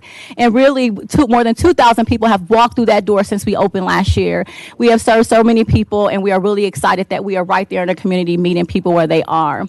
As we look at how we continue this work, our commitment to housing, mental wellness, community safety, and becoming an age-friendly community remains strong with projects such as our Better Ways to Cope, our community violence intervention initiatives, No Wrong Door navigators who greet people at the Cox Center, and supporting families and programs like the Forge program and comprehensive community services. We are in the community meeting people where they are, working collaboratively with our large partner network, and we are together creating healthy communities. Thank you. Thank you very much. I mean, it's a lot of work. Thanks to the team. Thanks to everybody. Committee, questions, comments? Just a quick comment. Go ahead. Thank you, Mr. Chair. You guys are fantastic. Thank you for all the work that you do, and keep it up. It looks great, and hopefully we can get more funding to do this impactful work. Thank you. Bravo. Thank you. Supervisor Vincent. Thank you, Mr. Chairman. I just want to say the same thing. Director LeGrant McLean, you and your staff are amazing. The resources that you provide for our community are second to none, and I just want to thank you for your hard work. Thank you. Thank you. The only question I've got a couple things. One is on the youth recidivism stat, is that new or is that widely? I feel like that's the first time I've seen that, and those are incredible numbers. So they have been tracking the recidivism for a number of years. We just started, I believe, just being more, it's now on our scorecard if you go to the website. So now we're reporting on it because we want to see that number go down. I mean, if you think about the number of youth who were coming in the system, we wanted to make sure the programs and to really justify the programs that we have and how it truly is having an impact when you connect the youth with a mentor or a credible messenger, or they're in the Advanced Peace program. And also the expansion of all the partners that we now partner with. And we know a lot of that ARPA funding is going away. So this really helps us to tell that story of when you have, right, this village of folks together, how you can have less youth who go in. So that even if they're in our system now, if you surround them with those resources and you give them everything they need, get them connected to employment, then you have better outcomes and they don't come back to our system. So that is something that we're just trying to message better. Yeah. Thank you. Yeah, I guess if I was a reporter watching the meeting online right now, wanted to write a story about it, hopefully you're there. I mean, I just think that's an incredible story of progress and success. So I just think that deserves, there's so much in the news about, right, the challenges. But to have this chart and that context, I just think it's so powerful. So again, really impressed by that. Going forward, in terms of talking about challenges, do you want to spend just 30 seconds talking about the way that the youth incarceration funding could potentially complicate things across DHHS? Absolutely. So as you all know, we got really lucky with the governor's veto because we were currently paying $450,000 per youth per year to send a youth to Lincoln Hills or Copper Lakes, right? And you look at me because you're a teacher, so you know how much that can do in school, right? We can do a lot with education, community-based programs, families, all those things. And the governor kind of crossed out the two, right? It was supposed to be $2,500, $2,700, kind of crossed out the two. And so we're paying a lower amount. And so people are like, yeah, you get to save money. But because if you think about it, they've lost so much money. The next biennial budget, they're looking at that daily rate going up to $3,000 to $4,000, and so $3,000 to $4,000 for one youth per year. I have my policy, but. There's over $1 million that we would, so that's going to have a huge impact, especially with our youth justice, our children, youth, and family services. So if you think about Department of Health and Human, and we're going to talk about this with the budget. I hope this is not too long, but I got to say this. So we have our budget. 75% of our budget is state and federal revenue, right? Only 25% of our budget is tax levy. So when you think about our area, child support is primary. We pull mostly all the tax levy out of child support, so that's all revenue. We can't touch that. And we get tax levy levy budget cuts every year, right? So can't touch child support. Then we think about behavioral health. That's its own separate budget, right? So they're in a different budget under Milwaukee Mental Health Board. So then now we have our children, youth, and family services. We have our housing. We have our Asian disability services, and we have veterans. Well, Asian disability services, they're getting more and more grants, mostly the Asian and Disability Resource Center. So they don't have as much tax levy. The only thing that's left pretty much in Asian and disability services are senior centers. And we take all the senior centers out, there's going to be a riot here, right? So if you think about it, you have all your senior centers that's left, so we kind of have that there. So now, let's say we do. Let's say in the next 28, 29, that's all we have to pull. So now you have housing, and you have children, youth, and family services. Well, we are mandated. We look at mandated services. Sometimes people don't understand mandated versus non-mandated. We have to have our detention there. That is our obligation, right?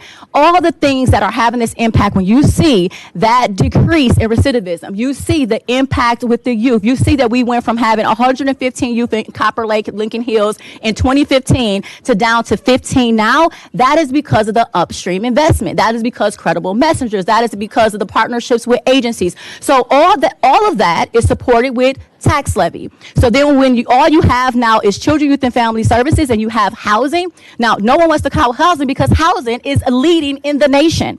They have shelters. They do outreach with homeless prevention. They have the permanent housing. And then you have all tax levy. So that's all you have left when you're giving us a tax levy target. And then now you have a daily rate that goes to $3,000 or $4,000. There is nothing left. There's nothing left. So yes, we are looking at how can we be more, we're looking at fund development. How do we work closely with philanthropy? How do we work closely with businesses? And we show them once we do these summer initiatives, as Regina Wai, our deputy in Children, Youth, and Family Services talked about, we roll this out and we show the impact that when you just invest half of that $1 million, the impact that you will have in the community of having less youth in incarceration. You also invest in mental health, mental wellness. All these things go hand in hand. But there's not enough money to do it when you're mandated to do some services and you're not getting the funding to do the things that are upstream and focus on prevention and focus on intervention. That was a long answer, but I just had to get it out. I'm so sorry.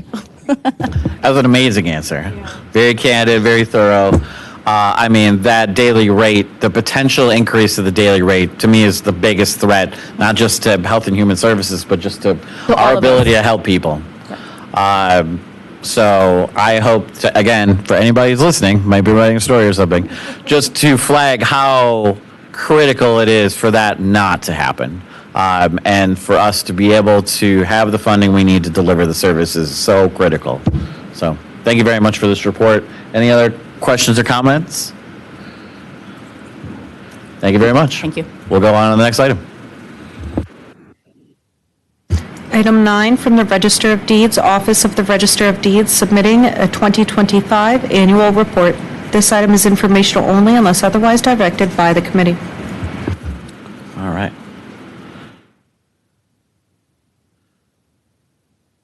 Morning or afternoon. Hey, good afternoon. Supervisors, my name is Stephen Kroll. I'm the Chief Deputy Register of Deeds, appearing today on behalf of Register of Deeds Israel Ramon, here to present the 2025 annual report to your committee. The Register of Deeds office was established in 1835 by the Michigan Territorial Legislature. We predate the state of Wisconsin, so we're one of the older Register of Deeds offices in the state. During that time, of course, a lot of things have changed, but today we are subject to Wisconsin state statutes in the manner in which we do our business. We currently have a staff of 24 individuals managing over 1.6 million parcels of real estate, in addition to millions and millions of vital records, birth, death, marriage, and so forth. In 2025, we met and exceeded our target as far as our fiscal performance is involved. The 2025 levy target that we had was just about $2.6 million. We actually generated revenue of $4.4 million, so roughly a $1.8 million surplus revenue. That's all contained within our written report. Our functions are very, very boring. I'm next year, I think I'm going to ask not to go after Health and Human Services that has such a barnstorming report.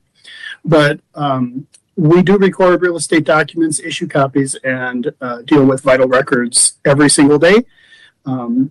Last year, we saw a huge increase actually in the requests for vital records, which is a little unusual, but there was a federal requirement for people to update their IDs.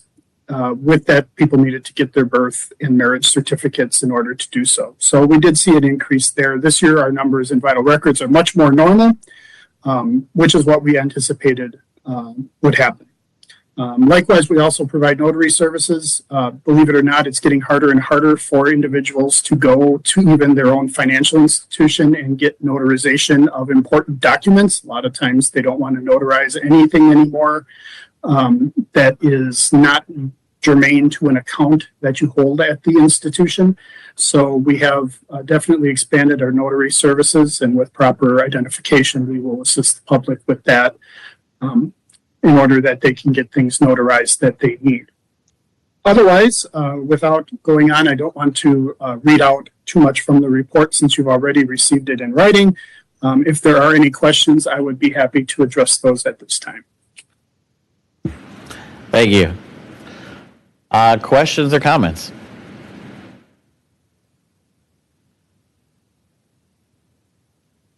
Thank you very much for this report. Very thorough. Doing the people's work. We appreciate it. Keep it up. Yes. Thank you. You, We sir. will. All right, we'll go on to the next item. Item 10 from the Comptroller, Office of the Comptroller, providing the 2025 Annual Report. This item is informational only unless otherwise directed by the committee. Good afternoon. Good afternoon. Good afternoon. Sorry. Give me 1 second. I'll pull up the slides.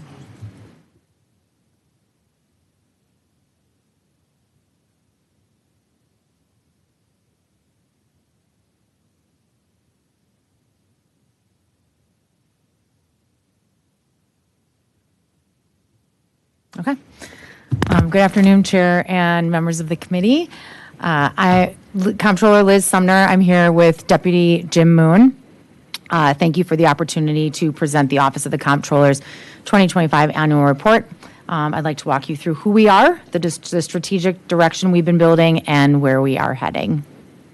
So first of all, who we are. When I describe the Office of the Comptroller, I want the committee to understand that this isn't just an org chart, it's the full architecture of the county's central financial control environment. Each division plays a specific role, but our real strength is how these roles work together as one integrated system. Central accounting and accounts payable are the backbone of transaction accuracy and financial controls. Payroll ensures timely, compliant compensation critical for workforce stability. Financial services and research services translate raw data into meaningful insight in a digestible manner. Capital finance aligns long-term investments with our debt capacity and fiscal constraints, and audit services provides the independent assurance this board relies on. Together, these divisions form a cohesive financial ecosystem that plans, processes, validates, and safeguards every public dollar. Our strategic plan is fundamentally about shifting the Comptroller's office from a reactive reporting function to a proactive strategic partner. The emphasis on measurable goals and timeliness is intentional. It reflects a move toward performance-based accountability, not just activity tracking. More importantly, the plan is anchored in long-term fiscal sustainability. That means identifying structural imbalances early, improving the quality and timing of financial information, ensuring that decision makers, this board, have clear, actionable insight. In a constrained fiscal environment, strategy is not optional. It's how we ensure that fiscal decisions don't create long-term financial risk. So as we look at the goals listed here, it's less about completing reports and more about changing how the financial information is used in decision-making looking forward. Delivering the 5-year forecast and the comprehensive annual budget analysis on time is obviously important, but the real objective is to create a shared understanding of the county's fiscal realities. And achieving the GFOA, the Government Financial Officers Association Certificate of Achievement, which for the 45th straight year we've achieved, signals that our financial reporting meets the highest national standards. It's not about recognition, it's credibility that signals both investors, rating agencies, and the public that we've got their best interests in mind. Collectively, these efforts are about strengthening three things: clarity, clearer insight to our financial position; accountability, the ability to create measurable performance and reporting standards; and decision report, creating the ability to allow everyone to make informed trade-offs in tough times. Because ultimately, the value of this work is realized when informed decisions can be made and not just publish items. Other highlights that would like to highlight for the board is targeted operational improvements, but the broader theme here is the ongoing modernization of the county's fiscal infrastructure. Across our divisions, we are intentionally reducing manual processes, trying to strengthen controls, leveraging technology where we can to both improve efficiency and risk management. Few examples: we're using AI-enabled accounts payable and enhanced payment security. They're just not to process upgrades, but they directly reduce fraud risk and processing costs. Updates to the debt service policy and support of the Capital Improvement Committee ensure that long-term investments are aligned with affordability and debt capacity. Establishing grants-compliant framework and submitting the NICRA, which is the Negotiated Indirect Cost Rate Agreement for the county, allows us to maximize external funding while maintaining compliance, which is increasingly critical given fiscal constraints. Audit activity and the fraud hotline reinforce an important role in the county. We are simultaneously strengthening independent oversight and accountability mechanisms. And taking all this together, these efforts are about building a total financial operation that's not only resilient, but scalable and efficient, which is necessary. Okay. Looking ahead, the focus shifts from building capabilities to institutionalizing them and scaling impact across the organization. A key priority is workforce, ensuring we have the skills, training, and engagement needed to sustain high performance. This is not just an HR initiative, it's a risk mitigation strategy in a tight labor market where institutional knowledge is critical. At the same time, we are emphasizing process standardization and cross-training. The goal is to reduce dependency on individual roles and move toward repeatable, well-documented systems, which improves continuity, accountability, and efficiency. From a governance perspective, we are working to strengthen the comptroller's role as an independent and trusted fiscal authority. That includes improving how financial information is communicated and ensuring there is a shared understanding of roles and expectations across departments. Ultimately, these priorities are about positioning the county to make better, more informed decisions under constraint with stronger data, clearer processes, and a more aligned organization. Because the challenge ahead is not just managing the next budget, it's ensuring the long-term fiscal sustainability of the county. Finally, we would just like to thank you for your time and continued partnership. We are happy to answer any questions or provide additional detail on any of these areas. Thank you very much. Committee, questions or comments? Okay, Easy thank one. you. Thank you. Go on to the next item.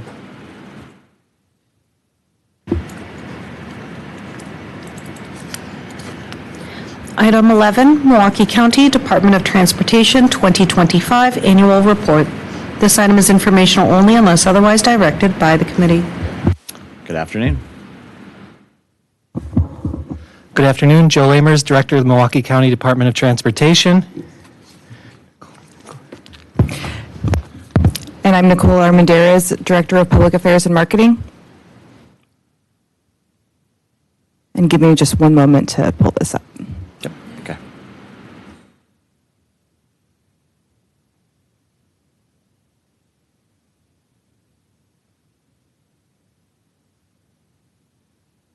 All right. Thank you for the opportunity to share McDOT's 2025 annual report. In this past year, our department, through each of our divisions, we have worked collaboratively towards safer and more connected transportation networks for all of Milwaukee County. Next slide. Go ahead. So one of the major moments of 2025 was the historic flood in August. Through that flood, our Highway Maintenance Division worked to mobilize immediately, working with OEM and law enforcement to protect the public and maintain safe travel conditions. Our crews had barricaded flooded roadways, cleared 123 disabled vehicles, and repaired damage at 16 different locations throughout the county. And after the floods, cleanup continued for several weeks, and our staff supported multiple municipalities with debris removal. And I'll just say we've experienced multiple flooding events as well this year, and they've continued to help support countywide efforts on these issues. Hopefully not today. One of our major items in McDOT is we're working to secure external revenues as we deal with a lot of different funding challenges. Proud to report that in 2025, McDOT secured $57 million of external competitive and non-traditional funding. That's in addition to our routine reimbursement that we receive for various transportation functions. Those grants included $25 million Safe Streets for All grant to deliver 67 traffic safety projects on the county's highest risk corridors, $21 million build grant to enhance the Purple Line transit corridor, $8 million congestion mitigation air quality grant to optimize downtown transit and modernize our fleet, as well as $3 million in funding in transportation services through partnership with the City of Greenfield for funding of Layton Avenue reconstruction. These funds directly support safety, efficiency, and the long-term modernization of our infrastructure. One of our major goals at McDOT is moving towards Vision Zero. 2025 was a major milestone year in this goal of eliminating traffic fatalities and serious injuries by 2037. Major activities in this process, the board approved a comprehensive safety action plan, which was a completion of phase 2 of our Complete Communities initiatives. McDOT began working with municipalities on municipal safety action plans, which each municipality in the county has completed at this point. The second phase of our motor vehicle dashboard was launched, providing better insight to crash patterns.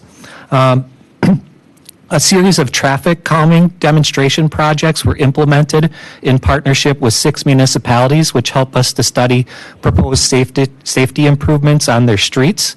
And we ended the year learning that several of our municipalities would be able to complete projects identified in the Complete Communities and Municipal Safety Action Plans, as McDOT was awarded $25 million in Safe Streets and Roads for All grant funding, as mentioned in the previous slide. Our transportation services completed 8 projects along our county trunk highways, representing roadway reconstruction, bridge rehabs, traffic signal safety upgrades, and across multiple municipalities. So there were improvements on 76th Street, Rawson Avenue, the Mason Street Bridge, and other locations which help enhance safety, support efficient travel, and improve accessibility for travelers. At our airport division, our airport delivered a wide range of improvements in 2025, even amid a challenging passenger traffic environment. Some of the key initiatives, including breaking ground at the MKE Air Cargo Facility, launching the Concourse E redevelopment, expanding concessions, introducing Make-A-Wish Kids Zones, and hosting interns through the ACE program. The airport also launched a branding campaign for the Centennial, and McDOT supported airport hiring through a joint recruitment event. These initiatives invest in the region's economic future while also enhancing airport accessibility and amenities and showcasing Milwaukee as a destination. Our Highway Maintenance Division continued to operate as a zero tax levy division, receiving more than $17 million in state reimbursements from routine maintenance and discretionary maintenance agreements. The division significantly increased salt brine usage, which reduces environmental impacts and saves taxpayer dollars.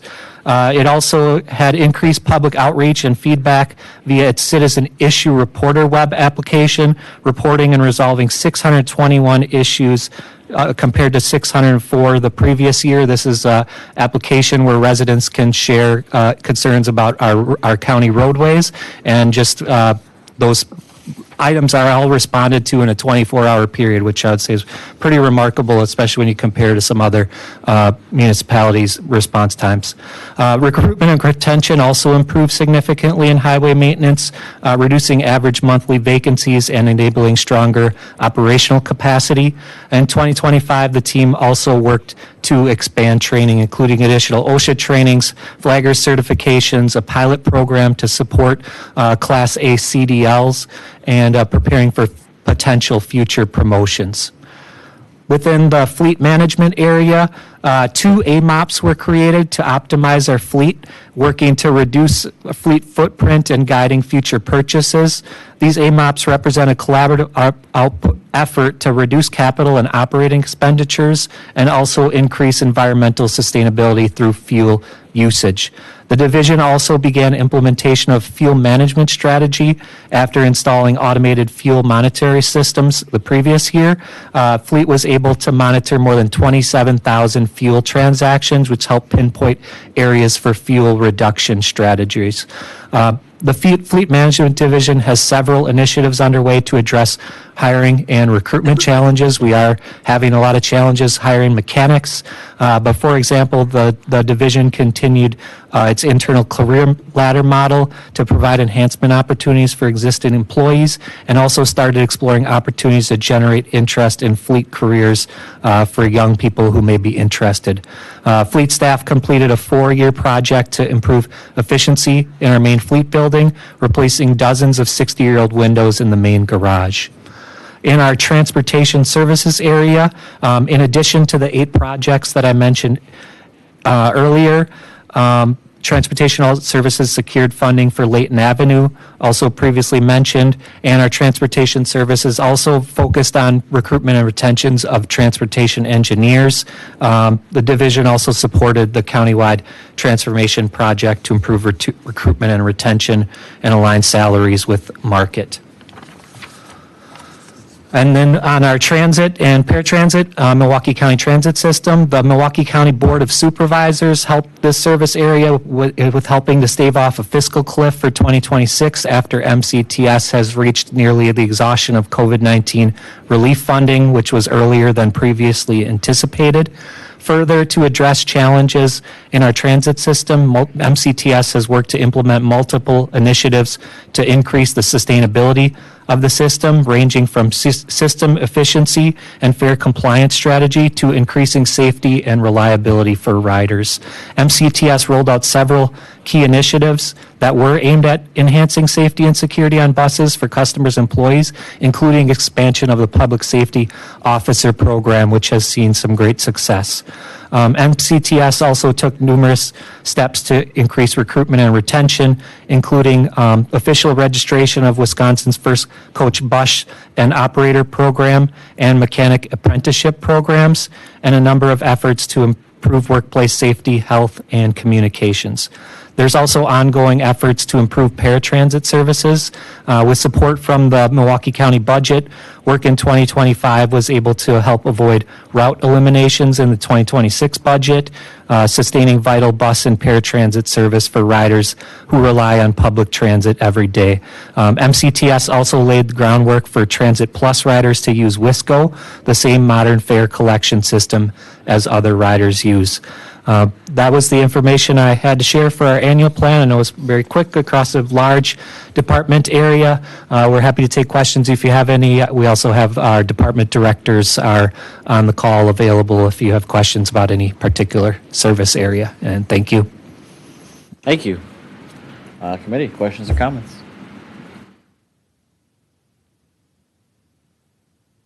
So a lot of the things that have been in your presentation have already been in the news, very thoroughly vetted. I think most people know. The thing that I maybe didn't know about is the increased use of salt brine and what that means and how that's helpful to the river and the environment.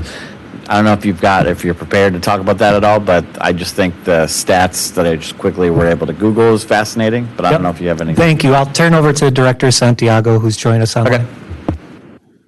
Yeah, the use of brine has been a statewide push from Wisconsin DOT, and we've taken it on to champion that and increasing our numbers. We actually annually we compared to all other counties, and we've been one of the highest brine users in the state. Just to give you an idea, one load of salt that we put on one truck can make a few thousand gallons of salt brine that is put on preventative, which not only saves on the salt usage, but also could prevent our staff from getting called. So, for example, on those storms that we have, that we might get a flurry or so, we'll pre-treat our roads, and that prevents a lot of times from our staff from having to come in an emergency to say salt, some bridge decks and slippery spots like that. So that's prevented has reduced our amount of call-ins as well, which saves money on the labor as well. So, and as you mentioned, Supervisor Rowland, it does also have a huge impact on our rivers and waterways, since we are putting less salt out there, rock salt, which ends up a lot of times when pre-treated ends up on our shoulders and washing off on our catch basins. That's cool. Yeah. Thank you. I didn't know about that, so thank you very much for the update. Any other questions or comments on the entirety of the report?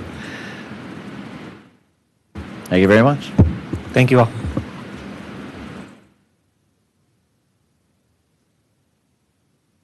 Item 12 from the Executive Director of Parks, presenting an informational report on how Milwaukee County Parks set and achieved its 2025 goals. This item is informational only unless otherwise directed by the committee. Good afternoon.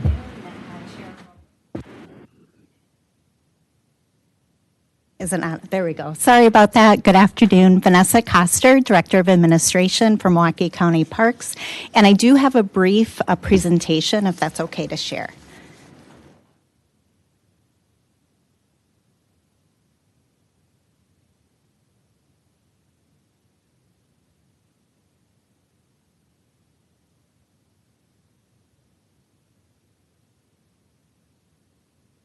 Right. So the mission of parks is to steward a thriving park system that positively impacts every Milwaukee County Parks visitor. We are on year 3 of our 3-year strategic plan. Our first goal is really to invest in more natural areas, and there's 3 ways that we achieve that. First, we are in the process of converting a lot of agricultural lands to natural areas. We also have a lot of grant support. Shout out to our area of concern AOC team and forestry divisions for all of this work. And then our operations staff really looking at turf areas that are underutilized and converting those to natural areas. That really saves on costs of mowing grass, saving fuel, and just increasing tree canopy in general. So as you can see, we've achieved that goal. Secondly, we established this goal to prioritize healthy activity through our capital planning and investments. The aquatic study was approved in 2025, but we had set this goal in 2023. So that's part of the reason why this goal hasn't been met. But we did achieve converting the wading pool to a spray ground at Sherman Park, and we are really on track to complete this goal within the next 18 months with Washington Park, Jackson Park, and Walker Square conversions to spray pads. Our third goal relates to adding pickleball courts, and we have achieved this. We're still working on funding for Brown Deer courts and hope to get there very soon. And then our fourth goal relates to, sorry about that. Our fourth goal relates to reducing barriers to access, and we have taken of our 150 rental picnic sites, converted those to free picnic sites at 37 parks throughout Milwaukee County. So we've achieved this goal as well. And then our fifth goal, again, shout out to our community engagement team and then all of you and your efforts with Boots on the Ground of really helping us grow volunteer support to help with various cleanups and creating friends group throughout the park system. We have 64 friends groups and we have a few more underway. And then also we have several other highlights that aren't specific to our goals, but are key performance indicators that we've established. And just a few to highlight, we created a multilingual signage plan to really increase education in our parks as we create new signage. And then also similar to what you just heard with MCDOT is really looking at employment opportunities. We do have a goal of converting a lot of our seasonal staff to full-time employees, and then also having career paths so that there are promotional opportunities within the park system. And then lastly, as we're underway in 2026, we are looking forward to 2027 capital projects to implement the aquatics facilities plan and study. I think a lot of you have participated in our trail planning process to expand the trail system and improve our existing bicycle trails, as well as various basketball courts. And then we are also looking at reducing operating expenses by $500,000 through building portfolio management and really looking to the county's climate action plan. And so I would just like to thank all of the full-time staff at Parks throughout all the divisions with administration, business, recreation services, operations, and planning and engagement for all of their hard work, and the seasonal employees, which we are in the process of onboarding right now for a fun summer ahead. Thank you. I'm happy to answer any questions. Thank you. One quick question. Can you define like what building portfolio management means? I'm not familiar with that term. Yeah, so looking at some of the older HVAC systems and replacing those with more efficiency potential, using solar panels to reduce our energy consumption. So we continue to coordinate with the Sustainability Office and our Trades Division. Got it. Thank you. Thank you for clarifying. Committee, questions or comments?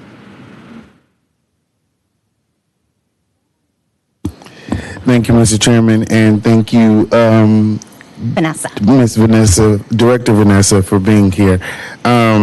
Two questions for you. First, thank you for the work that's being done in the parks. I love our parks, and thank you for doing the work. First question. Agricultural lands to natural spaces. Where has the majority of them been created? Like what area of the county? So I'm happy to share all of those different farm areas. I don't have the specific locations, but I'm happy to follow up with you, sir. Okay. And then just a little bit piggybacking off Chairman Rowland, in the building up of certain when you spoke about what you just described and building up those different spaces, when it comes to the pavilions at parks, is there going to be any updates to those, like any window updates, any HVAC systems in those that need to be updated, whatever needs to be updated, are those in part of the plan moving forward? Yeah, so those are part of capital project requests, and we use various funding sources. Like, for example, we received some CDBG funds for the replacement of the roof at the Falk Pavilion on the south side. So we continue to look at improvements for window replacements, roof replacements at pavilions throughout the county park system. Thank you.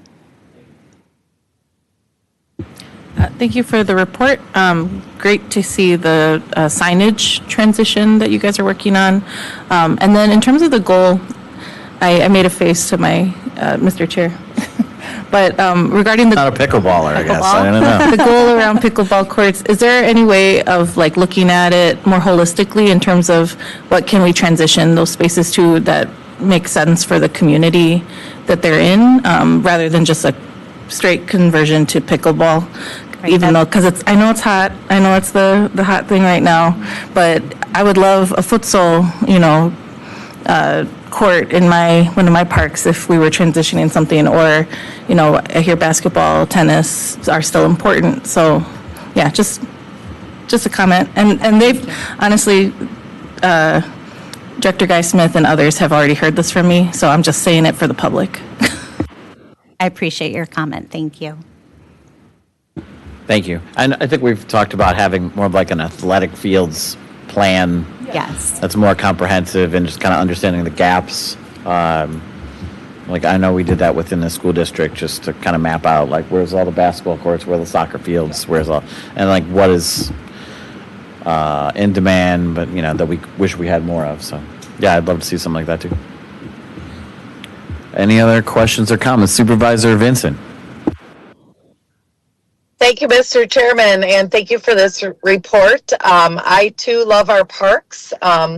Tried to get to as many as I can over the different months and for different activities and purposes. The one thing I'm going to ask about, and I'll probably be talking more offline about this, but the deferred maintenance in our parks is really something. It's great that we're talking about adding amenities. In District 11, where I live, Scout Lake has been on the capital improvement plan for a few years now, actually since I got really going to be advocating for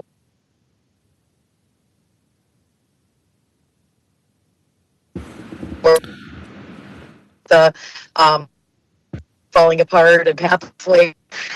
So the report wasn't specific to that today, but I would like to just remind us that we have these parks with a lot of deferred maintenance. And so my hope is that we can continue to plan ahead and keep them on the cycle that they are on, the planning and design, and then up for improvements. So that's all I would like to say today. Thank you. Thank you. Seeing and hearing none, thank you very much. Thank you. We'll go on to the next item.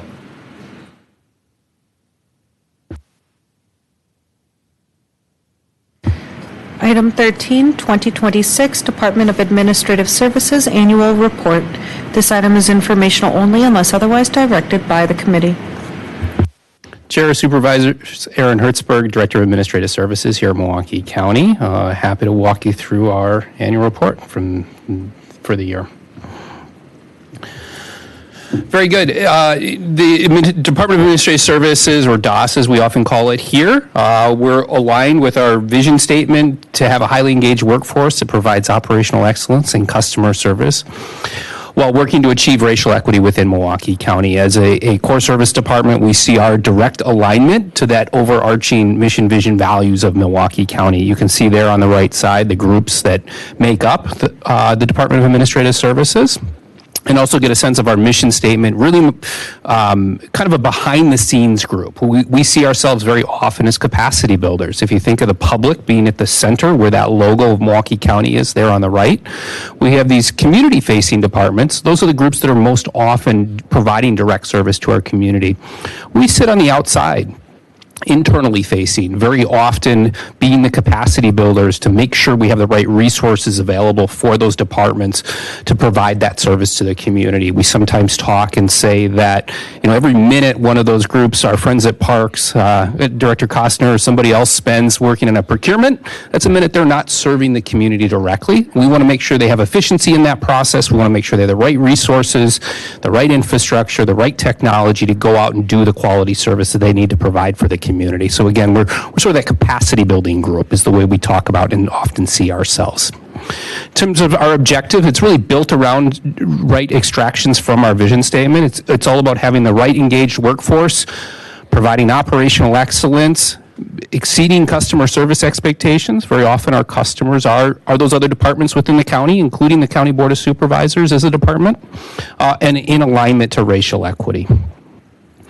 So we've talked about our strategic planning process in the past. I think you all are familiar with that. We're deep into the implementation now.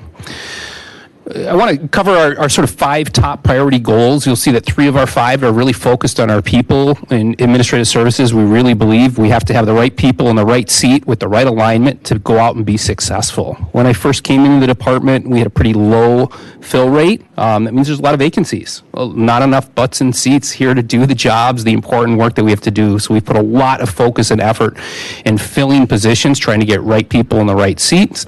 You'll see the graphic on the right side there, our engagement scores. We're very proud that between 2022 and 2024, when that 2-year period when we did employee engagement scores, our numbers grew by almost 10% in administrative services. Those are some of the highest growth rates in the entire county. We look forward to that later this year, doing more employee engagement later this year and seeing what those results look like. Key performance indicators really are what drive us as a group. So across all of our divisions within administrative services, we have dozens and dozens of KPIs that we track. At the department level, we aggregate those up and say how many are moving in a positive direction. Sometimes a positive direction means that the number's going down. How long does it take to fulfill one of your IMSD service tickets? We want that number to go down. In another area, when we're doing small business outreach, we want that number to go up. We want to achieve and reach more businesses that we're supporting. So you can see over the last year, that number's been ticking up. It's a way for us to look at a large departmental scale level of what's moving in the right direction, and then we can slow down and talk about what's not moving in the right direction. The top bullet point item there is about our central business office, their year-end projection numbers. We ask them to project where they think the departments we serve budgets will end up at year-end. They were 98.9% accurate this year in 2025. That was actually a reduction from the year before. They were 99.4% accurate. So again, we scale accordingly. We try to dig in and figure out what needs to change so that we can get those needles moving in the right direction. You can see some of the other things there where we've made impact around cultural institutions. You've been big parts of those conversations. We've approved 29 AMOPs. I serve as chair of the AMOP committee. Procurement spend with TBEs has gone up. So some positive notes to extract from that list. Employee goal setting, again, we talk a lot about how important our employees are to our work. We believe that starts with having clearly defined goals for our employees. We've made a conceded effort to grow the number of employees who have documented goals as part of their performance evaluation process every year, right? So you can see that number continues to tick up year after year as we continue to put effort into this. The picture there is actually from our mentoring program. In administrative services, we created our own mentorship program, trying to grow and develop talent within the organization and support employees, sometimes going through challenging things, but to try to create the right environment for them to be successful here at Milwaukee County and grow their careers. Career development, a big thing is also about internal promotions. Are we building the talent within the organization that they can find new opportunities here? So we've been trending that number up as well, the number of people who are growing within administrative services. We do include folks who get promoted from other county departments into administrative services. We're all on that big county team together. And then lastly, customer service, right? We talk a lot about serving those customer departments. Occasionally, we're serving the public. Whenever you're interacting with somebody from administrative services, you should see at the bottom of the email, how was your service today, with a little call-out box. We encourage people to click on that. Let us know how we're doing. We only get better when you give us feedback. We only get better when you give us feedback. We want your feedback. There's a scoring mechanism you can put in there. We only take our goal, because our goal is to exceed customer expectations. A score of 3 out of 5 is average. We want to be a 4 or a 5, or we don't count it as net positive, right? And we want to continue to drive those positive outcomes and those positive relationships. Talking about enablers of success, again, I've said this, I think every year I've sat at this table giving this report. Having a clear mission, vision, values helps align departments, it helps align staff, and is incredibly important to keeping us focused on doing the right things. Sometimes the strategic plan is about when to say no to things. Sometimes it's about how to prioritize things. But the more we have uniformity around that mission, vision, values, and there's been great buy-in from the administration and the board on that, the clearer our direction is as leaders, and that clear direction we can give to our staff. Investing in our people when we have those opportunities always pays dividends. So we try to do it financially when we have the resources to do it. When we don't have it financially, we also try to think about how otherwise we can support our people by providing them things like mentorship programs and otherwise. Feedback and support, since we've driven this over the last 2+ years, trying to understand customer service, the people we serve, we have gotten much stronger, much better, much more efficient as a department because we're asking for that feedback.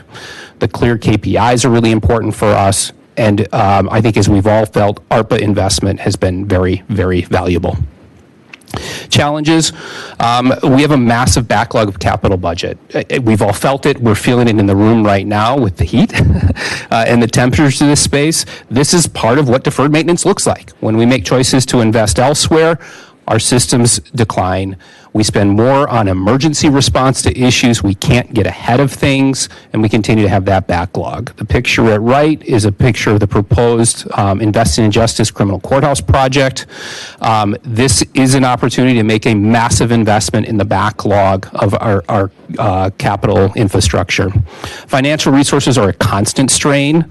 And then with employees, the constant focus on change management, resource investment, or dealing with the lack of resource investment, the lack of resources to invest in compensation and to keep compensation levels where they need to be to stay competitive in a competitive marketplace is very, very challenging. As inflation continues to go up and we don't have raises allocated to our employees, that will continue to be more and more challenging going forward. Looking ahead for 2026, we're halfway through the year, so some of this stuff is hopefully things you've seen. The Investing in Justice criminal courthouse project, again, teeing up for a major decision this fall. We've seen a huge report come in about climate action and a lot of the progress we're making towards our 2050 goals. Procure to pay, this is a major project we're working on to think about how we buy and secure goods all the way through payment for those services and goods. We're looking at some ordinance changes. We talked about that on Monday at the audit committee. We hope to be back in the next cycle talking about some modest changes and growing towards some other necessary changes. Courthouse security, you've all gotten your new security badges. You're going to continue to see improvements to the security system over the course of the year. Many of you participate in our Building Bridges small business program and some of the grants we've been able to award with that. Lots of administrative procedure changes, including some recent changes to the contracting administrative procedure coming out of some of the challenges we had with the healthcare contract. We've doubled down on that AMOP. We want to make sure we have the right administrative procedures, the right opportunities for people to engage. We've got a changing regulatory environment for our targeted business, disadvantaged business enterprises. From the federal level, our team is working really diligently to try to keep tabs on that and continue to try to fulfill our vision. Lots of facility transitions. We've got the new COGS open. We've just completed the sale of 1220 West Fleet, the former COGS building. We've got teams actively moving into the new forensic science building. We've got an active RFP for the old medical examiner building. We've moved out of our old administrative lease space at 6th and Wisconsin. We've had lots of activity around senior centers. You saw the proposal today around the Willoways. And you've all been involved in the cultural strategy execution, both the Public Museum. You've seen changes at Charles Alice and Villa Terrace. We've set new trajectories there, as well as Trimborn Farms. Lots of partnerships that we've been driving to. Many of those are about empowering our nonprofit leaders to go out and be successful with the right targeted direction and vision from the county, as well as mitigating the impact on both operational and capital budgets for Milwaukee County, as we know our resources are constrained. So look forward to working with all of you throughout the rest of the year as we continue many of those efforts. And with that, happy to take any questions. Thank you. Committee, questions or comments?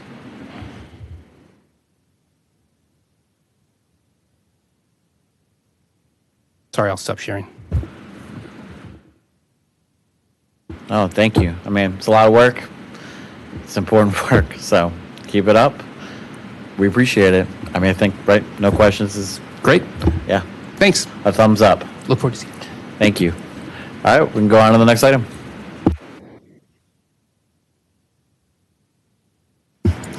Item 14, CRC 2025 Annual Report. This item is informational only unless otherwise directed by the committee. Good afternoon.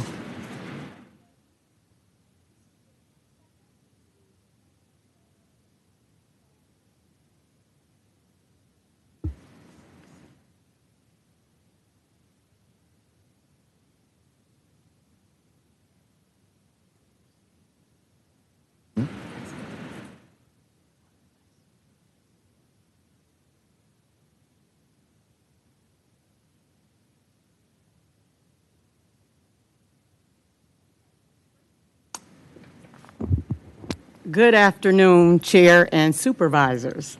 I am Assistant Superintendent Shayla Fitzroy, presenting on behalf of the Community Reintegration Center and Superintendent Chantel Jewell.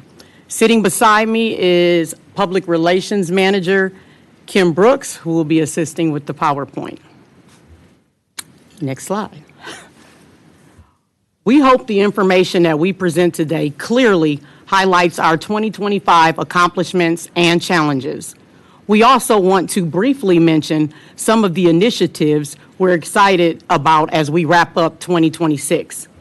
As you look at the pictures on the screen, we would like to remind everybody that we are talking about real life and real people, residents, employees, and community. The work we do matters. Next slide, please. Let's begin with our strategic plan. This is important because it guides everything that we do. So as you can see in our strategic plan, we focus on three main areas: innovative programs and partnerships, employee development, and institutional identity. When we talk about innovative programs and partnerships, a great example is our welding program in collaboration with MATC. It really shows how we can create new opportunities through strong community partnerships. And ultimately, we know we're successful when residents leave the CRC with jobs, housing, and health care. Basically, when they leave our facility prepared and they don't come back. Our second area of focus is employee development. So what do we mean by that? We're talking about supporting staff and having a healthy work-life balance and helping them grow toward their career goals. We know we're successful when turnover goes down and people choose to stay, grow, and build their careers at the CRC. Our third area of focus is institutional identity. This refers to employee training and the use of evidence-based practices. We will know we're successful when our staff is well-trained and we have a strong, transparent relationship with the public. So how did we do in 2025? Let's take a look. Next slide, please. Innovative programs and partnerships. We said we were going to increase the number of sentenced residents with a reentry plan within 60 days of release by December 31st, 2027. In 2025, 48% of our sentenced residents had a reentry plan, indicating that we are trending in the right direction, and we're on track to meet our goal of 50% by the end of 2027. The other metric that I would like to highlight is the number of sentenced residents participating in programming. Our goal was to increase the percentage in programming to 50% by the end of 2027. As you can see, we not only met that goal, we exceeded it. In 2025, 67% of our sentenced residents participated in programming. Next slide, please.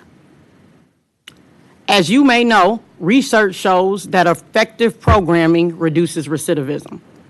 When CRC looks at recidivism rates, we evaluate them after individuals have been in the community for at least 6 months, because that's when the numbers are most meaningful.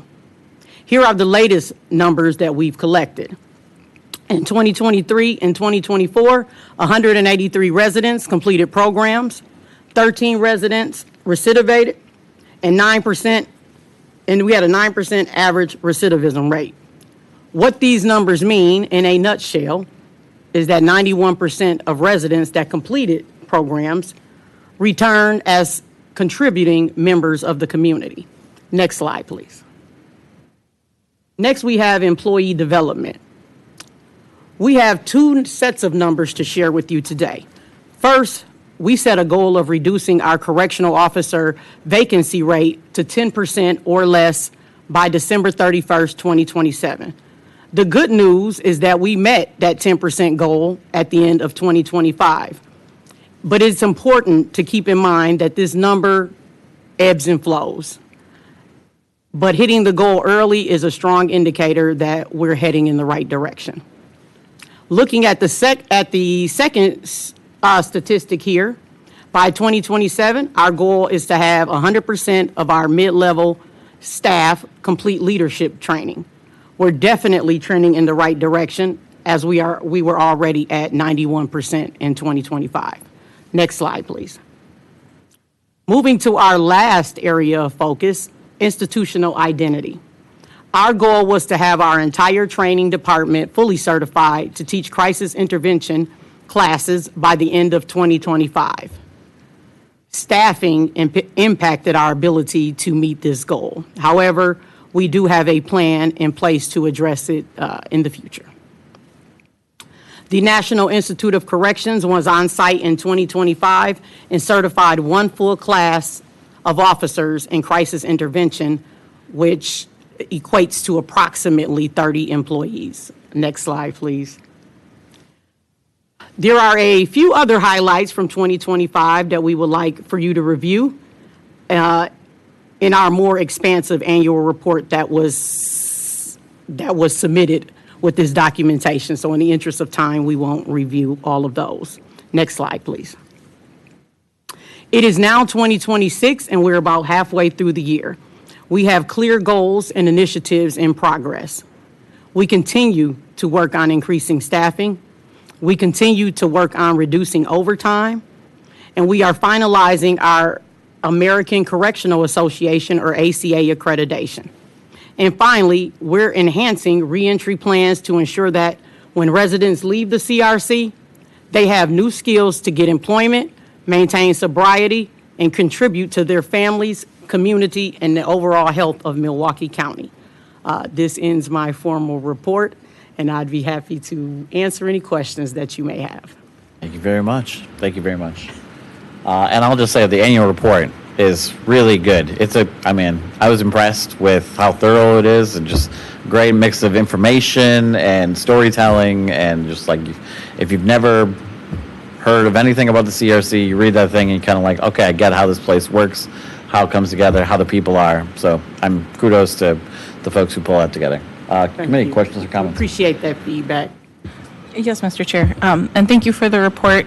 I did have questions on the third goal, where it was 20% to 100% around the crisis intervention training, and you mentioned that it was related to staffing. Is it because the person who would coordinate those trainings was not in their role, or? So no, in order for us to send our training team to the training, the training was over several days. I think it's a week's worth of training. So because we have so much training going on with our jailer training, in service, that sort of thing, we just weren't able to send our entire training team off for this training without it impacting our ability to maintain our certifications. Sure. Will there be attempts to do this year? So yes, we are on track. It's going to take some planning in terms of how we schedule our trainings, but that's our goal. I don't think we can send our entire team at the same time. So when I spoke to our training director, we're going to try to send one or two at a time in order to meet that goal. Sure, it's important stuff, so I would love to see that goal met, and so I'm glad that you guys have plans to try to get closer to that. Thank you. Thank you. Any other questions or comments? The quick question I had was just if we were trying to move beyond 50% for reentry plans and push to like a higher number, what would it take? Was it just like having more dedicated staff for that, or more focus on it, or what would that take? So in terms of the reentry plans, so some of our struggles previously were we unexpectedly had a resignation of our human service worker, and just resident eligibility limitations, just institutional disruptions. There's just a lot of factors that kind of play into us being able to meet that goal. But our ultimate goal is to exceed that and get as many of our residents prepared for reentry as we can. Okay. Thank you. Thank you. Seeing and hearing no other comments, Thank you very much for sticking around. We'll go on to the next item.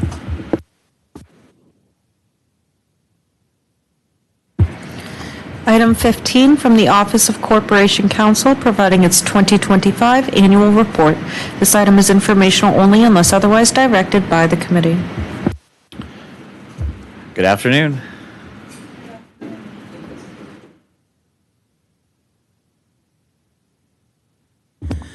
Good afternoon. Yep. My name is Melinda Lawrence. I'm a Deputy Corporation Counsel here. Thank you for your time and attention in advance. I know it's been a long and warm afternoon. Yeah. I will keep it relatively short. As a supportive department, the goals of the OCC largely surround staffing, process, and trainings that allow the OCC to remain ready and able to meet the needs of all the wonderful departments that we've met here today as they go about the business of doing the people's work. In 2025, we grew our team and strategically realigned resources to better serve and meet the mission, vision, and values of the county and our departments as they do the people's work that we've seen here today. In particular, we have a dedicated Deputy Corporation Counsel now who supports the work of DHHS and the mental health team. We've also added a dedicated attorney that will support CYFS in those efforts.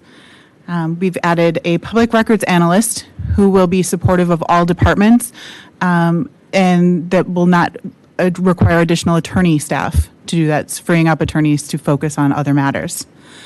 We are pleased to report that we are fully staffed and that turnover is at its lowest in about a decade. We are a younger work staff than traditional for the Office of Corporation Counsel, and to that end, training has become increasingly important. So we have escalated our Lunch and Learn program and our internal trainings so that our attorneys have the knowledge, capacity, and resources that they need to provide all of the support that our client departments request of us when they request it. Let's see. One other big one we had in 2025 is that we went through the procurement process and got a new legal case management system that we are currently in the process of doing the kickoff to deploy. That is exciting because it is a refresh for our internal structure and process, making it easier to find those resources and look at those precedents that we rely on in giving you our legal advice. Finally, I would note that this is our 5th year. This is a 5-year plan that was set in 2025 under the leadership of Corporation Counsel Dawn. We are completing it now under Corporation Counsel Brown, and we are looking forward to putting Corporation Counsel Brown's imprint on this as we go into our next set of strategic planning. With that, I'm happy to take any questions that you might have. Thank you. Questions? Comments? Anything? Seeing and hearing none. Thank you very much. Thank you. Oh, is there one? Supervisor Vincent, did you have anything? Oh, no. Okay. All right. Thank you very much. Thank you. All right. We can go on to the last item. Item 16, e-comments submitted to the Committee on Health Equity, Human Needs, and Strategic Planning via the County Legislative Information Center. Click. Thank you very much. There aren't any. So that brings us to the end. I'll say our next committee meeting is Thursday, July 16th at 2 p.m. But with that, we are adjourned. Thank you very much. Thank you, everybody. Have a good day. You too.